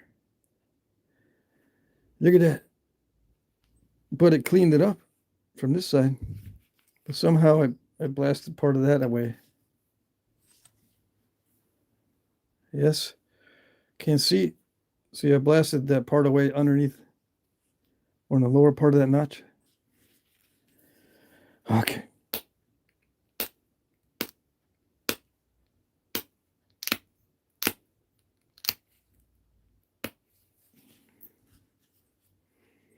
What part did you blast away? I don't see it. I didn't blast anything away. No, it's perfectly okay.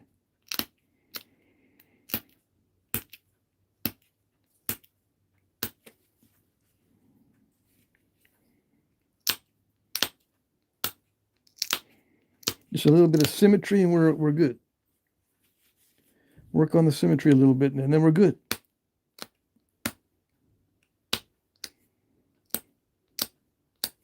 Yeah.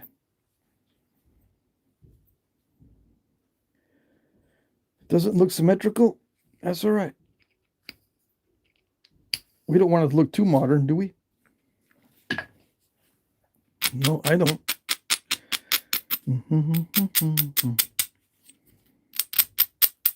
Just shut up, dude.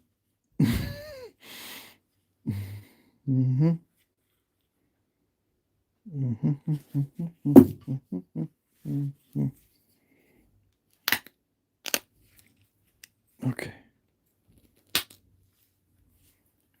Yeah, see, we're going right into that crystal pocket. We're going to get it. It's going to be gone. It's a goner. I didn't like it. Why didn't I like it? Well, actually, I did like it. But it was right where I wanted to notch, so I had to sacrifice it. Yep. I hate to do it. It's the law of the West.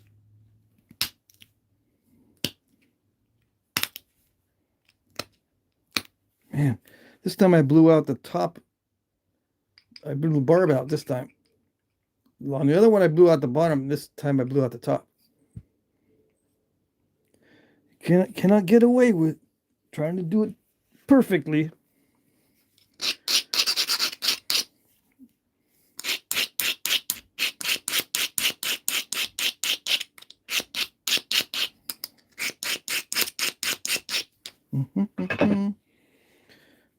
You might say, yeah, you always do that. You're always trying to repair the notching. Every time you do notching, it becomes just one big repair session. Come on. It's not doing it. This is what messes up my shoulder. It's not doing it. I don't want to push a whole lot of pressure into it. I might have to. Might have to take a deep breath and use a lot of pressure. And mess up my shoulder. I'll feel it tonight. No, I have not been napping all that long today, so. Yeah. I had to push that extremely hard to get that one to pop out of there. It's not even that thick. Okay, so now we can start to finish up the notching. The hard part was done already. Just getting the notches started without blowing out the sides too much That's the hard part.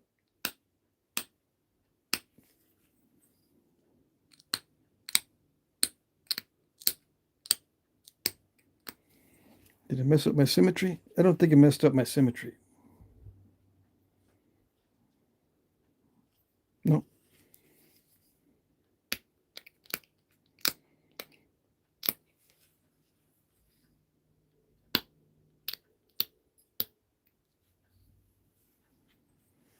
I'm going to make the base more concave here in a little while, but let me get these notches driven down deeper if I can, and then we'll see.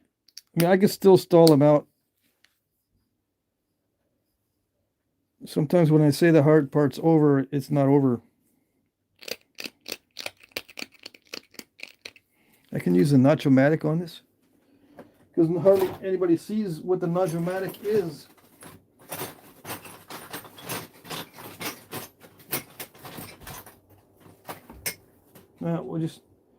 We'll just suffer through it and just crunch it in, because I can't find the Notch-O-Matic in 5 seconds.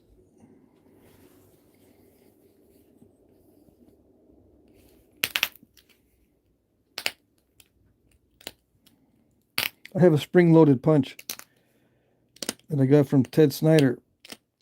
Notch-O-Matic. Sometimes it makes these notchings much easier.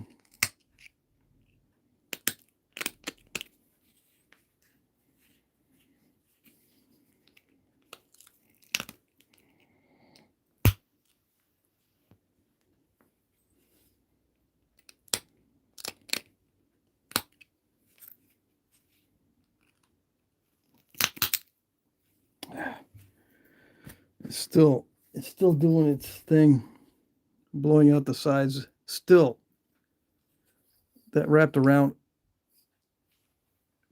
it just doesn't want to be. It doesn't want to be an arrowhead. But the bottom of the notch looks pretty good.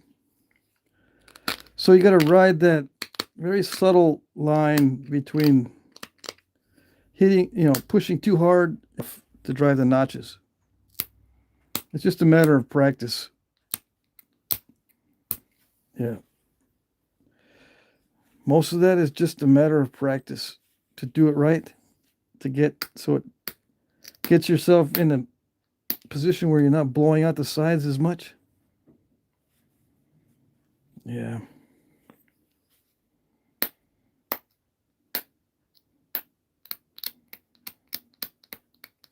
And, this is raw stone, so it's going to be difficult to notch as it is.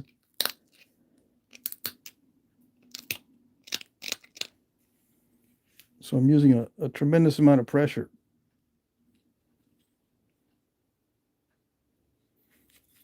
But you got it. Come on.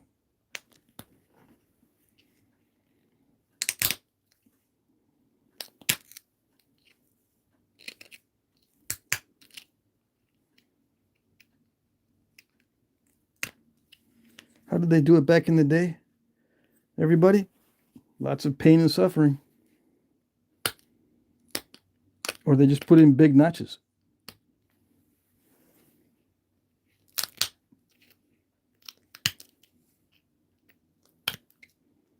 Or they just said, we don't need no stinking notches. Yeah. There's plenty of points without notches.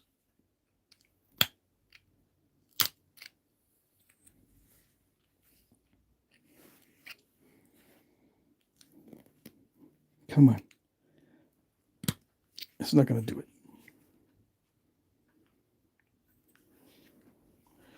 I gotta fix the flaker too. It's not thin enough. Let's see, how much time do I have? Yeah. I'll just go a little bit over my time, because I gotta make this thinner.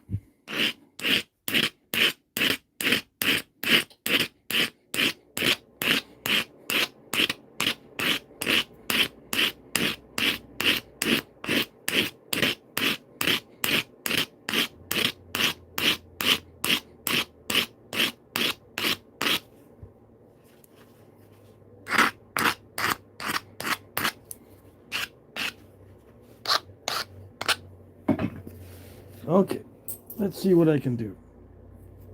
Yes. Yeah, I'm almost at the point where it's gonna stall pretty badly unless it starts cooperating.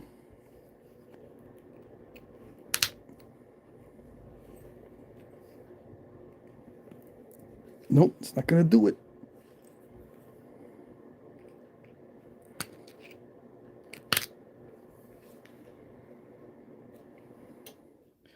See it right? This is the point where it starts to stall on both sides. If I go further, it's going to stall really bad. So I'll stop right there. How do you keep going? I got to get the file out. That's the only way to keep these going without stalling. To get the file out and make the bottom nice and thin, then I can continue. Or I can try using the Notch-O-Matic, I guess. But sometimes the Notch-O-Matic is too explosive. Especially with this raw stuff.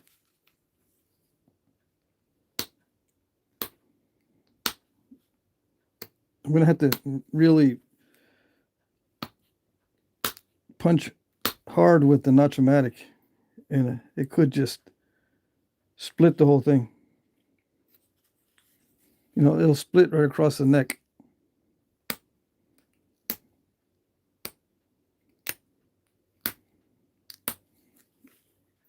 I can work on it a little bit off camera, but if I do, if I work on this off camera to deepen the notches, I will take the file to the bottom of both notches and then start driving further.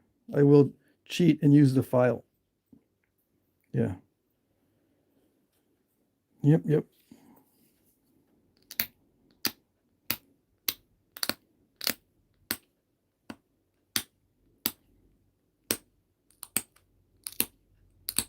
So I'm using the same tool to sharpen the edge with downward flakes.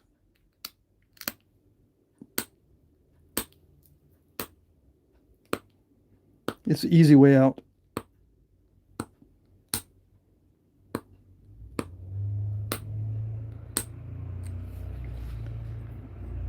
And that takes the least amount of time as well. So I'm looking to wrap this up in the next few minutes.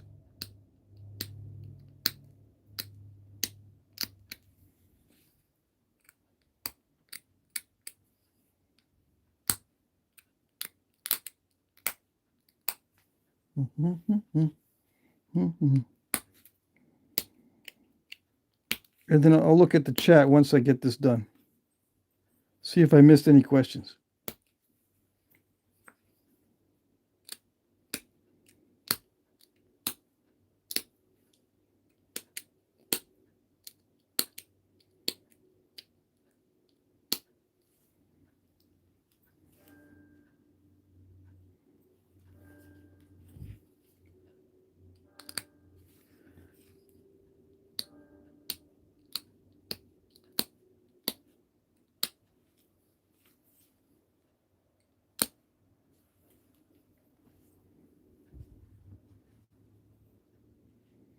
All right, so I'm going to make the base a little more concave.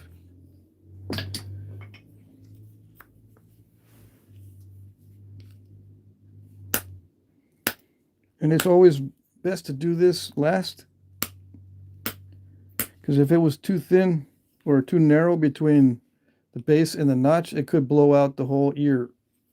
So you leave it a little beefy or thick or whatever between the notch and the base, and you won't blow out the ear. And then you come back and work this concavity in there.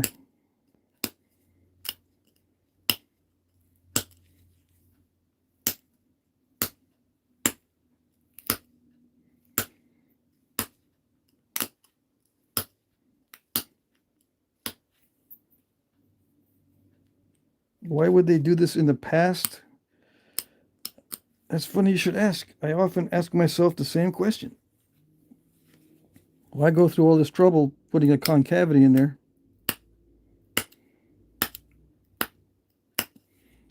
I don't know. I think it does make it a little bit more secure when you haft it.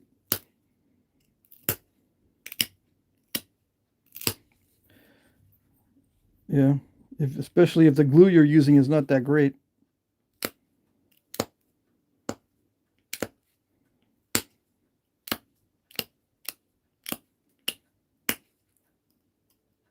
I did bring some sinew and some water. Right? Yeah. I'm gonna put this in to soak in the water. I'm gonna do the sinew thing. I'm gonna haft it to the foreshaft with sinew. Who sent this to me? Let's see. I processed this the other day. It was sent to me by Ross. I'm reading the note. Let's see. Here's a good bunch of sinew. I hope it works out for you. I processed about 200 whitetails during the Michigan deer season, so I have a pretty good supply. All I need for the arrows I make. Yeah. Cool. So yeah, I processed this. This came in full pieces of backstrap, and I just shredded them. So let me just get some big pieces and soak them in the water.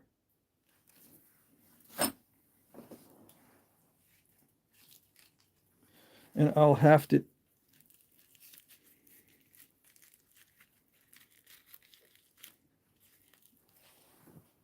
These are still pretty stiff.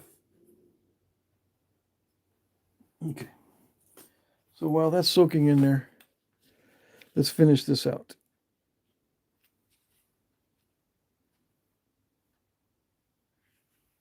Yeah,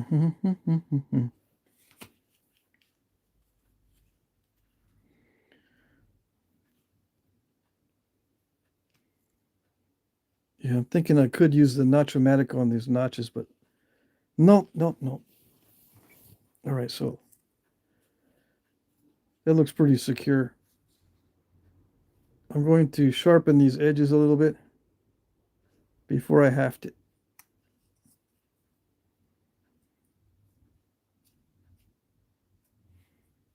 Ideally, you want the notches to be closer to the wood. It makes it more secure. It doesn't have to be, but I've seen examples where they're not like that. But I like it to where the notches are very close to the same width as the wood. Yeah. Anyway, I'm not going to put glue in the joint. You'll just have to use your imagination on that.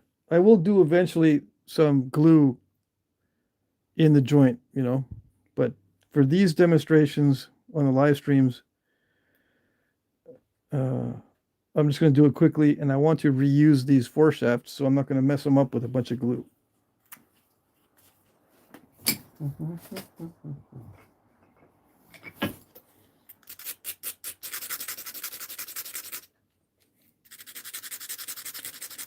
The only part that needs sharpening is these ears. Okay, so let me do that. And where is my pressure flaker? Let me do that and we can move on.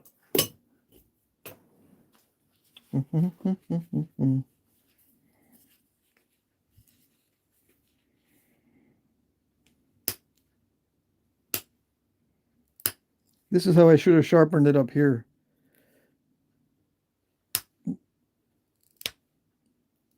But it saves time to use that spatula tool. It just downward flakes. I'm thinning the edge right now on these passes here. A pass of flakes.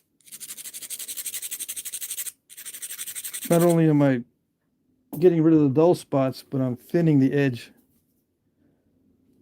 Whereas if I just use a spatula tool, it doesn't thin the edge as much. It just gets rid of dull spots.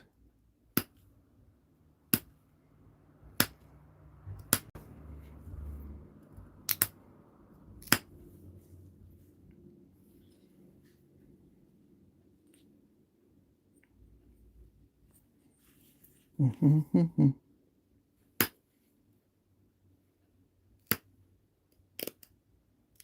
I have to be careful doing this because sharpening the sides down here can break off the barb as well.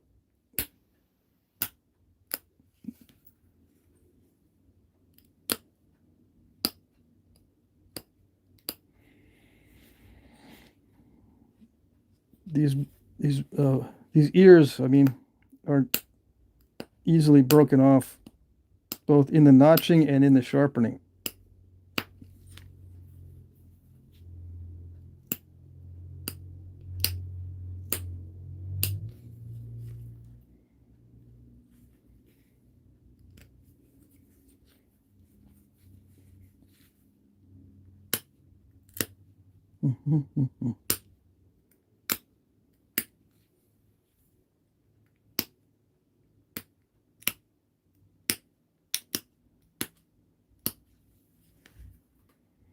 Yeah, nice and pointy.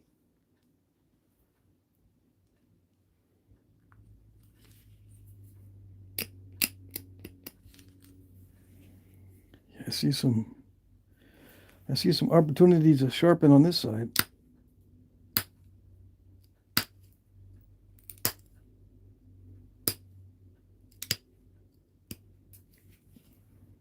I thought only this side was bad, but yeah, this side was bad too. As far as sharpness, it was not that sharp down here. Okay. Like you can tell when you zoom in, you can tell where the dull spots are. Even with dull edge, I still crush it sometimes, even if the edge is dull and needs sharpening. It doesn't guarantee that you'll be able to run a flake even if it's dull.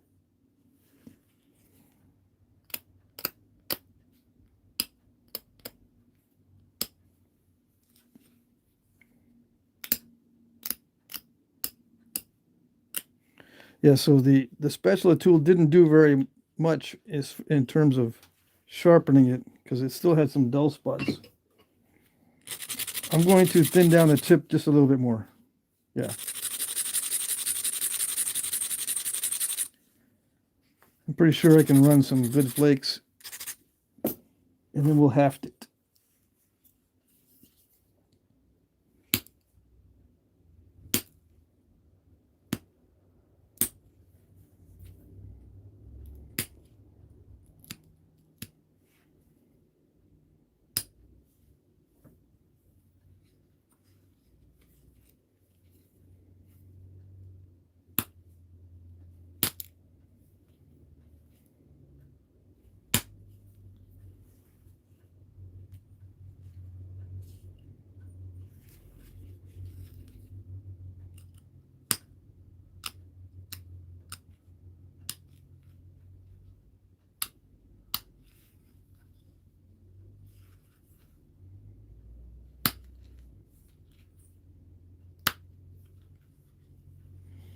Okay, so I thinned down the tip more.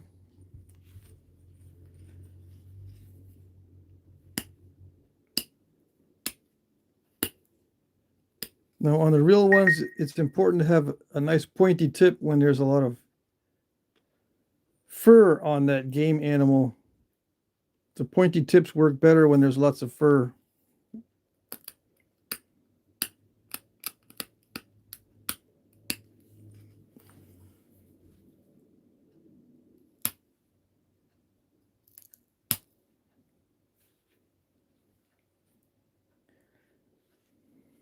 Yeah, it's still a little thick, but oh well.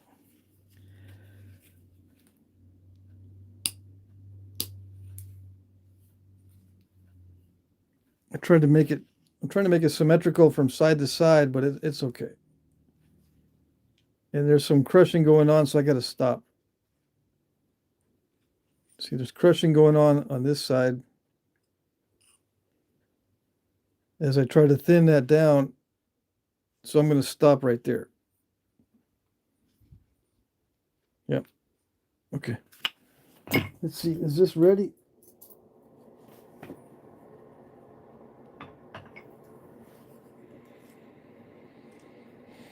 So, you know, I would put glue in there if it was on a perfect world and I could demonstrate it. I'll do it on a regular video, not on a live stream. I don't like working with the glue during a live session. Yeah. I have a hard enough time on a regular video. But I would put glue in there and then put glue around about 1/8 of an inch sticking out all around the outside. And then wrap it with sinew.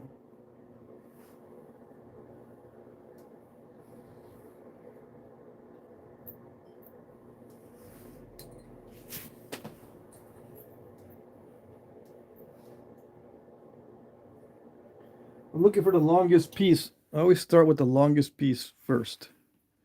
The longest piece I can find for the first wrapping.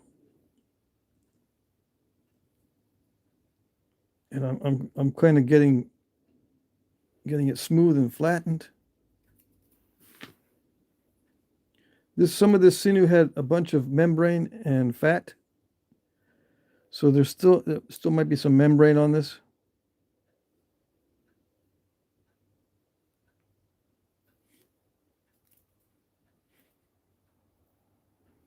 It's still good even with the membrane and stuff, but it just makes it more lumpy. So you don't want it's still strong, but you don't want it to be all lumpy. All right, so this flattens the sinew and gets rid of any membrane that you missed during the initial processing. Okay.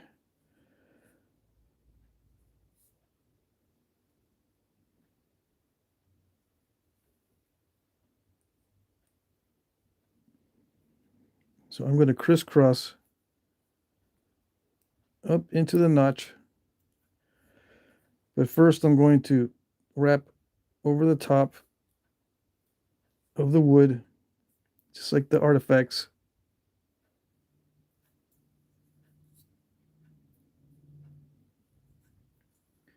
And come down, wrap once around. It's got to go at least once around.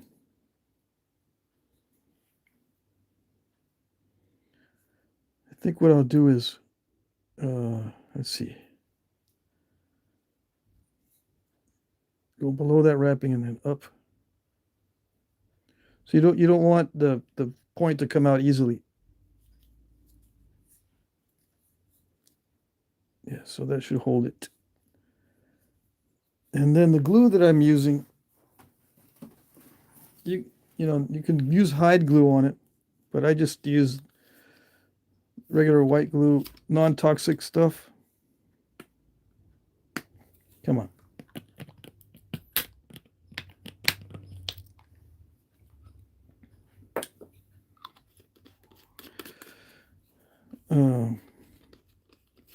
And they did use plant-based glues back in the day too, you know, the saps or whatever. Anyways, don't need to explain too much. I just want to use some of this to hold it down so it stays down. The weather's kind of cold, so it's... Luckily, the school glue doesn't get ruined with the cold, not like wood glue. All right, so that's the first pass. Now the second pass.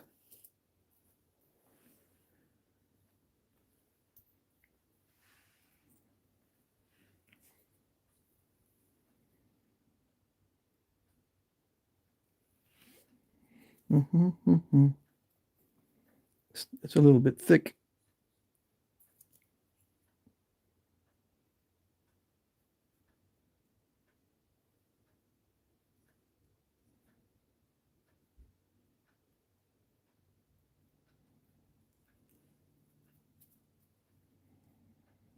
So I'm going to split this.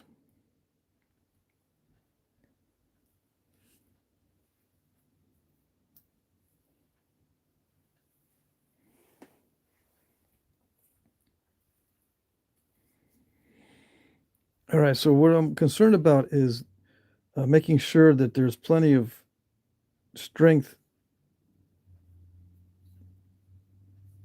up here. And then I'll just wrap the remainder at the bottom.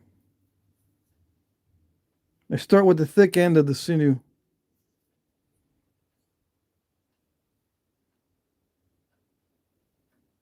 And I would normally use glue while applying the sinew.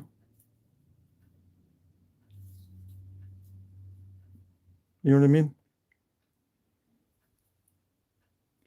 While I'm doing this, I would use glue so it sticks in there. So everything sticks together well.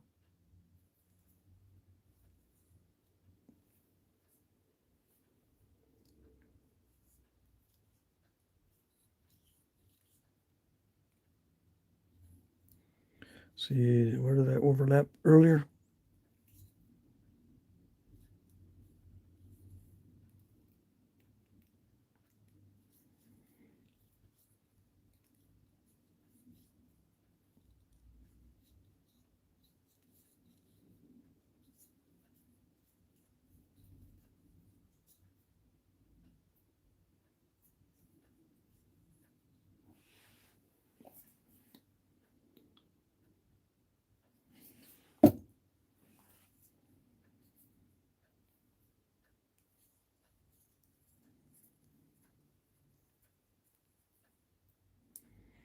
Okay, and as it dries, you can smooth it down with your fingernail or whatever. Flatten it. Or take a piece of antler or whatever. Flatten the sinew. What matters is this part right here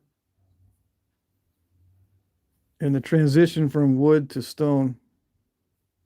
I like to cover the wood entirely with the sinew.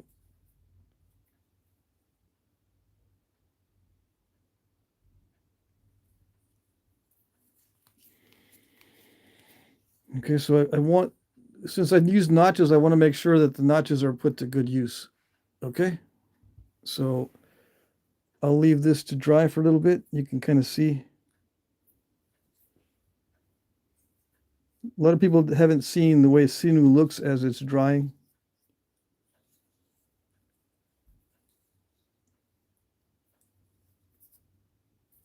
Okay. All right, let's see what's in the chat.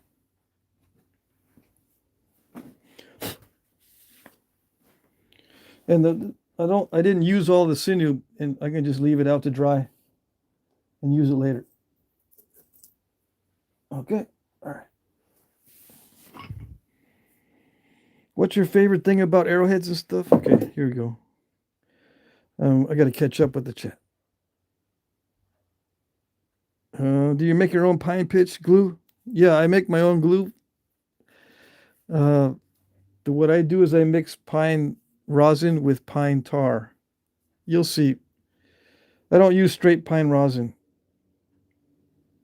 Let's see. Let me hold it here so people can see what I was working on. Okay, so let's see. Why do you put the arrowhead on an actual arrow? Why didn't you put the arrowhead on an actual arrow? It's because the foreshaft and the point is the arrowhead. It's a system. Okay, the vast majority of these knapped points were attached to foreshafts, and this is the actual point of the projectile, whether it's for arrows or spears or atlatl darts.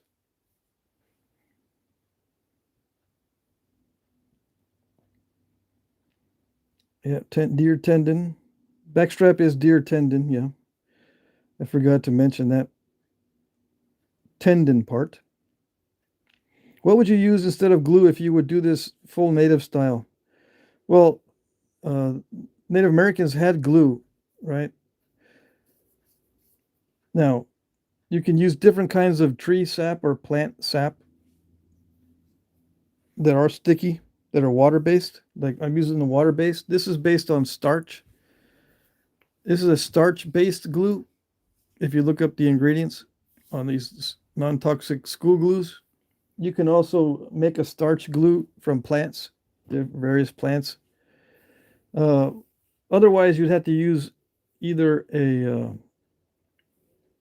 hide glue or some kind of destructive distillation to make tar that makes sticky tar type glue. Okay. I could go into that for hours, but I won't. Okay. The simple answer is most of the time they didn't use glue. They did not. Just the pine pitch or whatever they would put between the wood and the stone, and then wrap this sinew and have it stick to itself. Okay? The sinew sticks to itself, believe it or not. And you don't need to use a lot of glue on the sinew. That's one of the beauties of using sinew.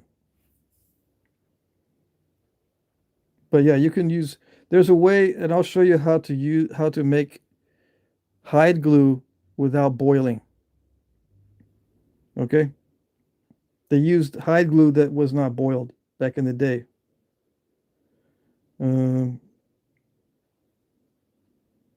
people never heard of sinew before.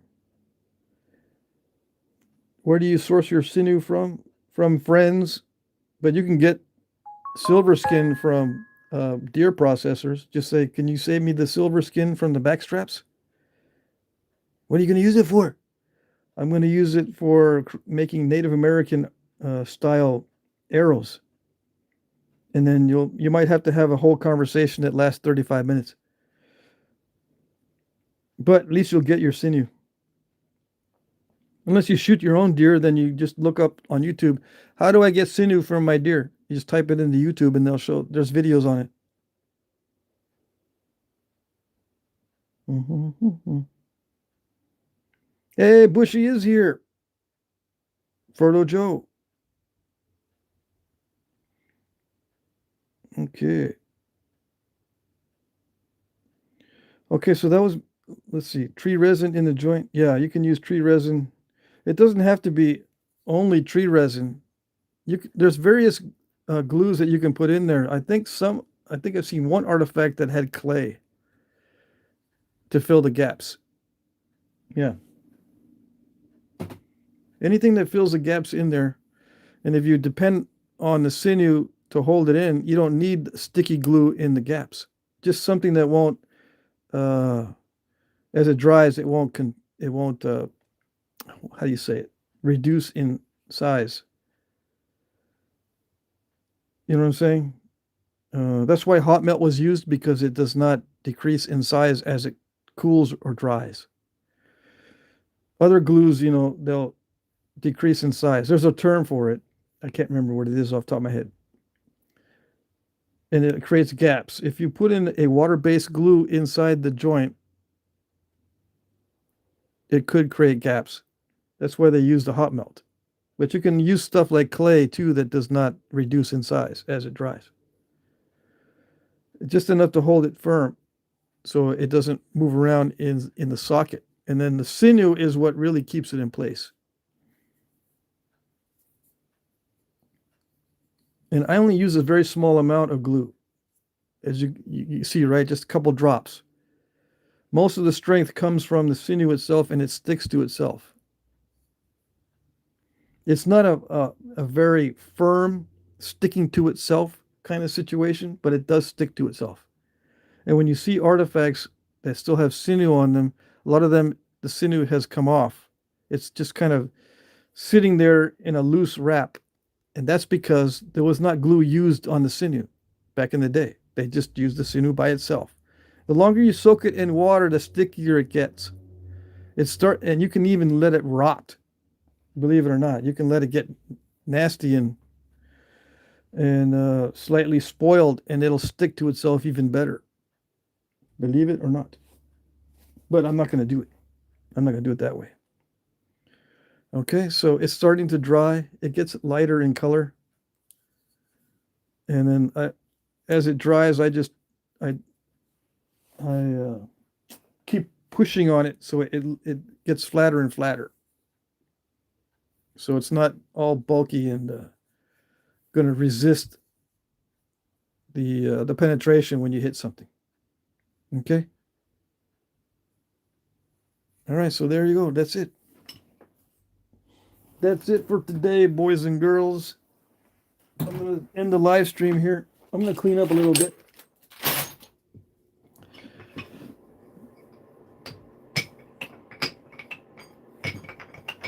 So if someone asks you what did they use for glue back in the day on the sinew, you tell them they did not always use glue. In fact, most of the time they did not, because sinew sticks to itself. That's what you tell them.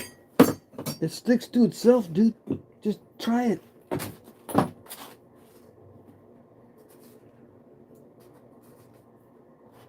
Just soak it in water. I've seen an Indian from the northwest coast just use spit. You know, you keep it in your mouth, keep the sinew in your mouth, and your spit actually makes it sticky. I did that last time, but I did not do it this time because there's just too much sinew. It took a long time to get this soaked down to be soft. Yeah. And there are things you can add to the soaking solution for sinew. It doesn't have to be just straight water. You can add stuff to it. I'll get into that later. That makes it sticky. Stickier. Let's see. I'm going to get a piece of antler here. Hold on.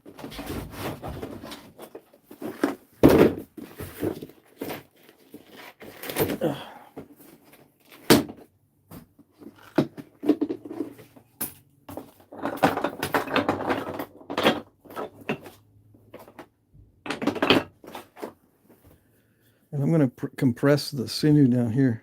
It looks kind of bulky right there.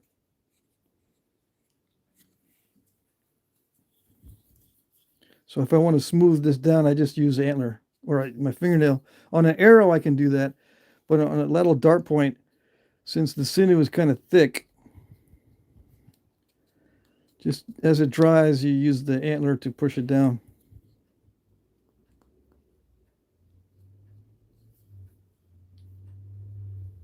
Make it flat. Okay.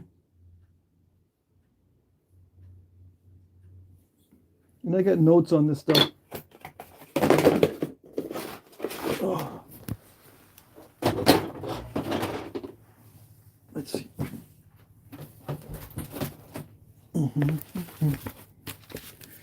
See, I got notes on this stuff here. Where is the... See how they wrapped it kind of bulky. So it doesn't have to be perfectly smooth. It still works. These are artifacts. Now I crisscrossed mine because my notches are pretty high up. These have stems. They don't have notches, they have stems. See, can you see that? Sorry about the... See, this is the x-rays of those. So you can kind of see how much sinew they used to wrap it. Okay. And they didn't go very far down the shaft. See, none of these have been wrapped very far. So the main thing is wrapping up here to hold it in place. Okay? All right. I think that's it. I think we're done. I'm going to take a photo. So let me clean up a little bit.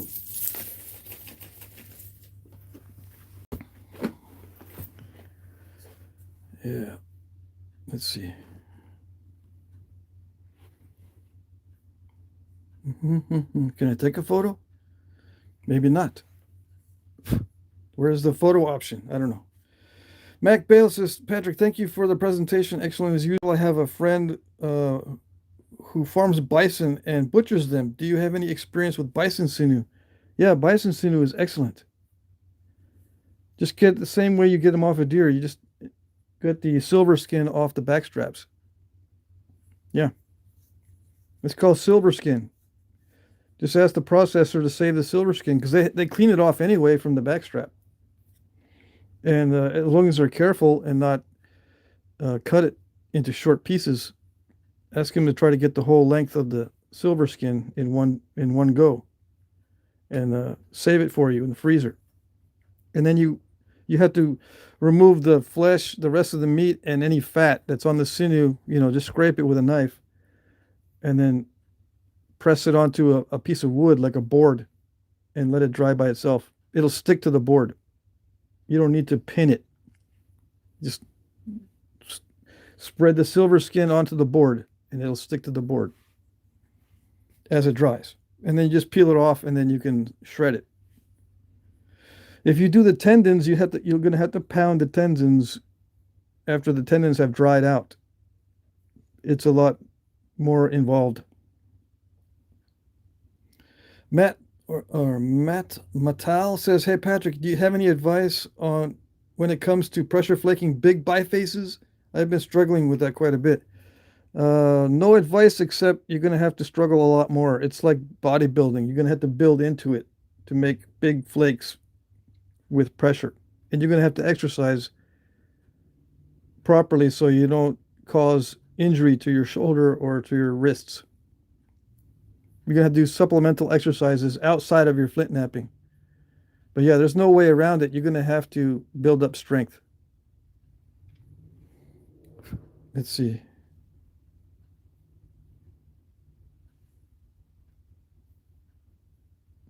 Rico says, "So you strive to make them exactly as they were made in the time they were used most?" Yeah, I do both modern and old style points like this. I find it best to know both, how to do it so that you can sell to modern collectors, people who collect works of art, and also make stuff for museum displays and stuff. Sal is back in the house. Yeah, I'm gonna end the live stream here. I was just answering some questions. Okay, so I think that's it. Hopefully that's it. I'm gonna take this apart, and this particular point will be available in the next auction.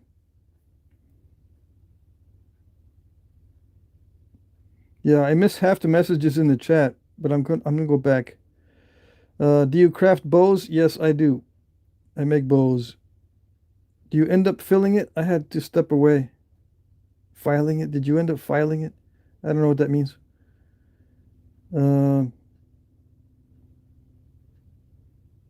Let's see. Because they used to hunt meat, not buy and store, that they didn't want to waste anything on the animal. Well, sinew has properties that are good for lashing onto the wood. It's not just because they wanted to use every part of the animal, because you can eat the sinew. You can still eat this.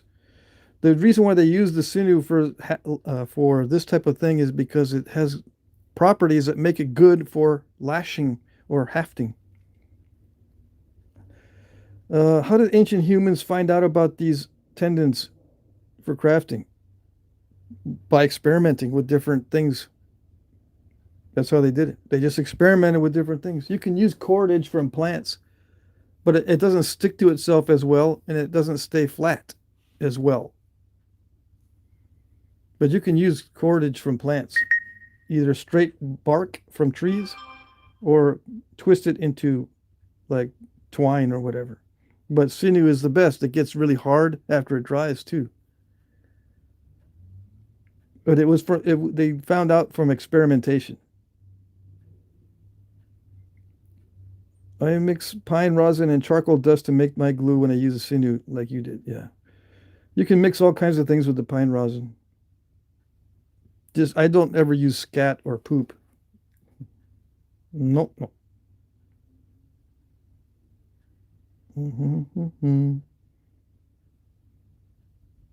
See, do you make your own pine pitch? Yeah, I make my own.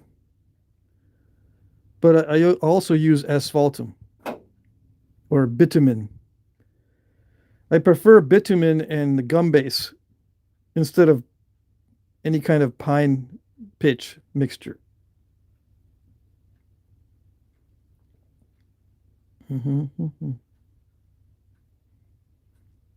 So I think I answered all the questions. If you're curious on what kind of glues can be made from pine pitch, you just look up Cutler's resin. Okay. Some people don't know about Cutler's resin. I'll spell it out so you know what to look for. There's many formulas for pine pitch glue, and back in the day when they still used it for hafting, even for modern knives, it was called Cutler's resin.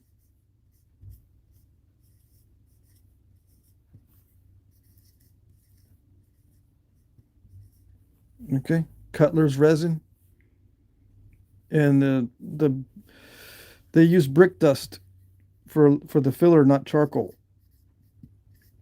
Just like it sounds, brick dust. In most cases, they used brick dust, not charcoal. But look up Cutler's resin, and there's many recipes.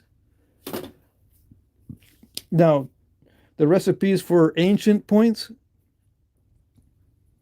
for stuff before European contact, it doesn't survive very well, so we don't have recipes for it. We're just guessing. But we do know that they did use pine resin and asphaltum or bitumen, and sometimes tree saps of various trees, and that kind of thing. But we don't know exactly what the recipes were or exactly how they made them. All right, yeah. Okay, I'll see you guys on Friday. Next live stream is Friday at 8 p.m. to 10 p.m. Eastern. And I'm going to try to haft one of these on every live stream. I went way over today. I've been on for over an hour and a half. I mean, 2.5 hours.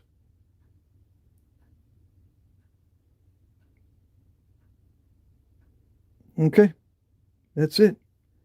We'll see you next time. It's good to see everybody. Good night. Bye-bye.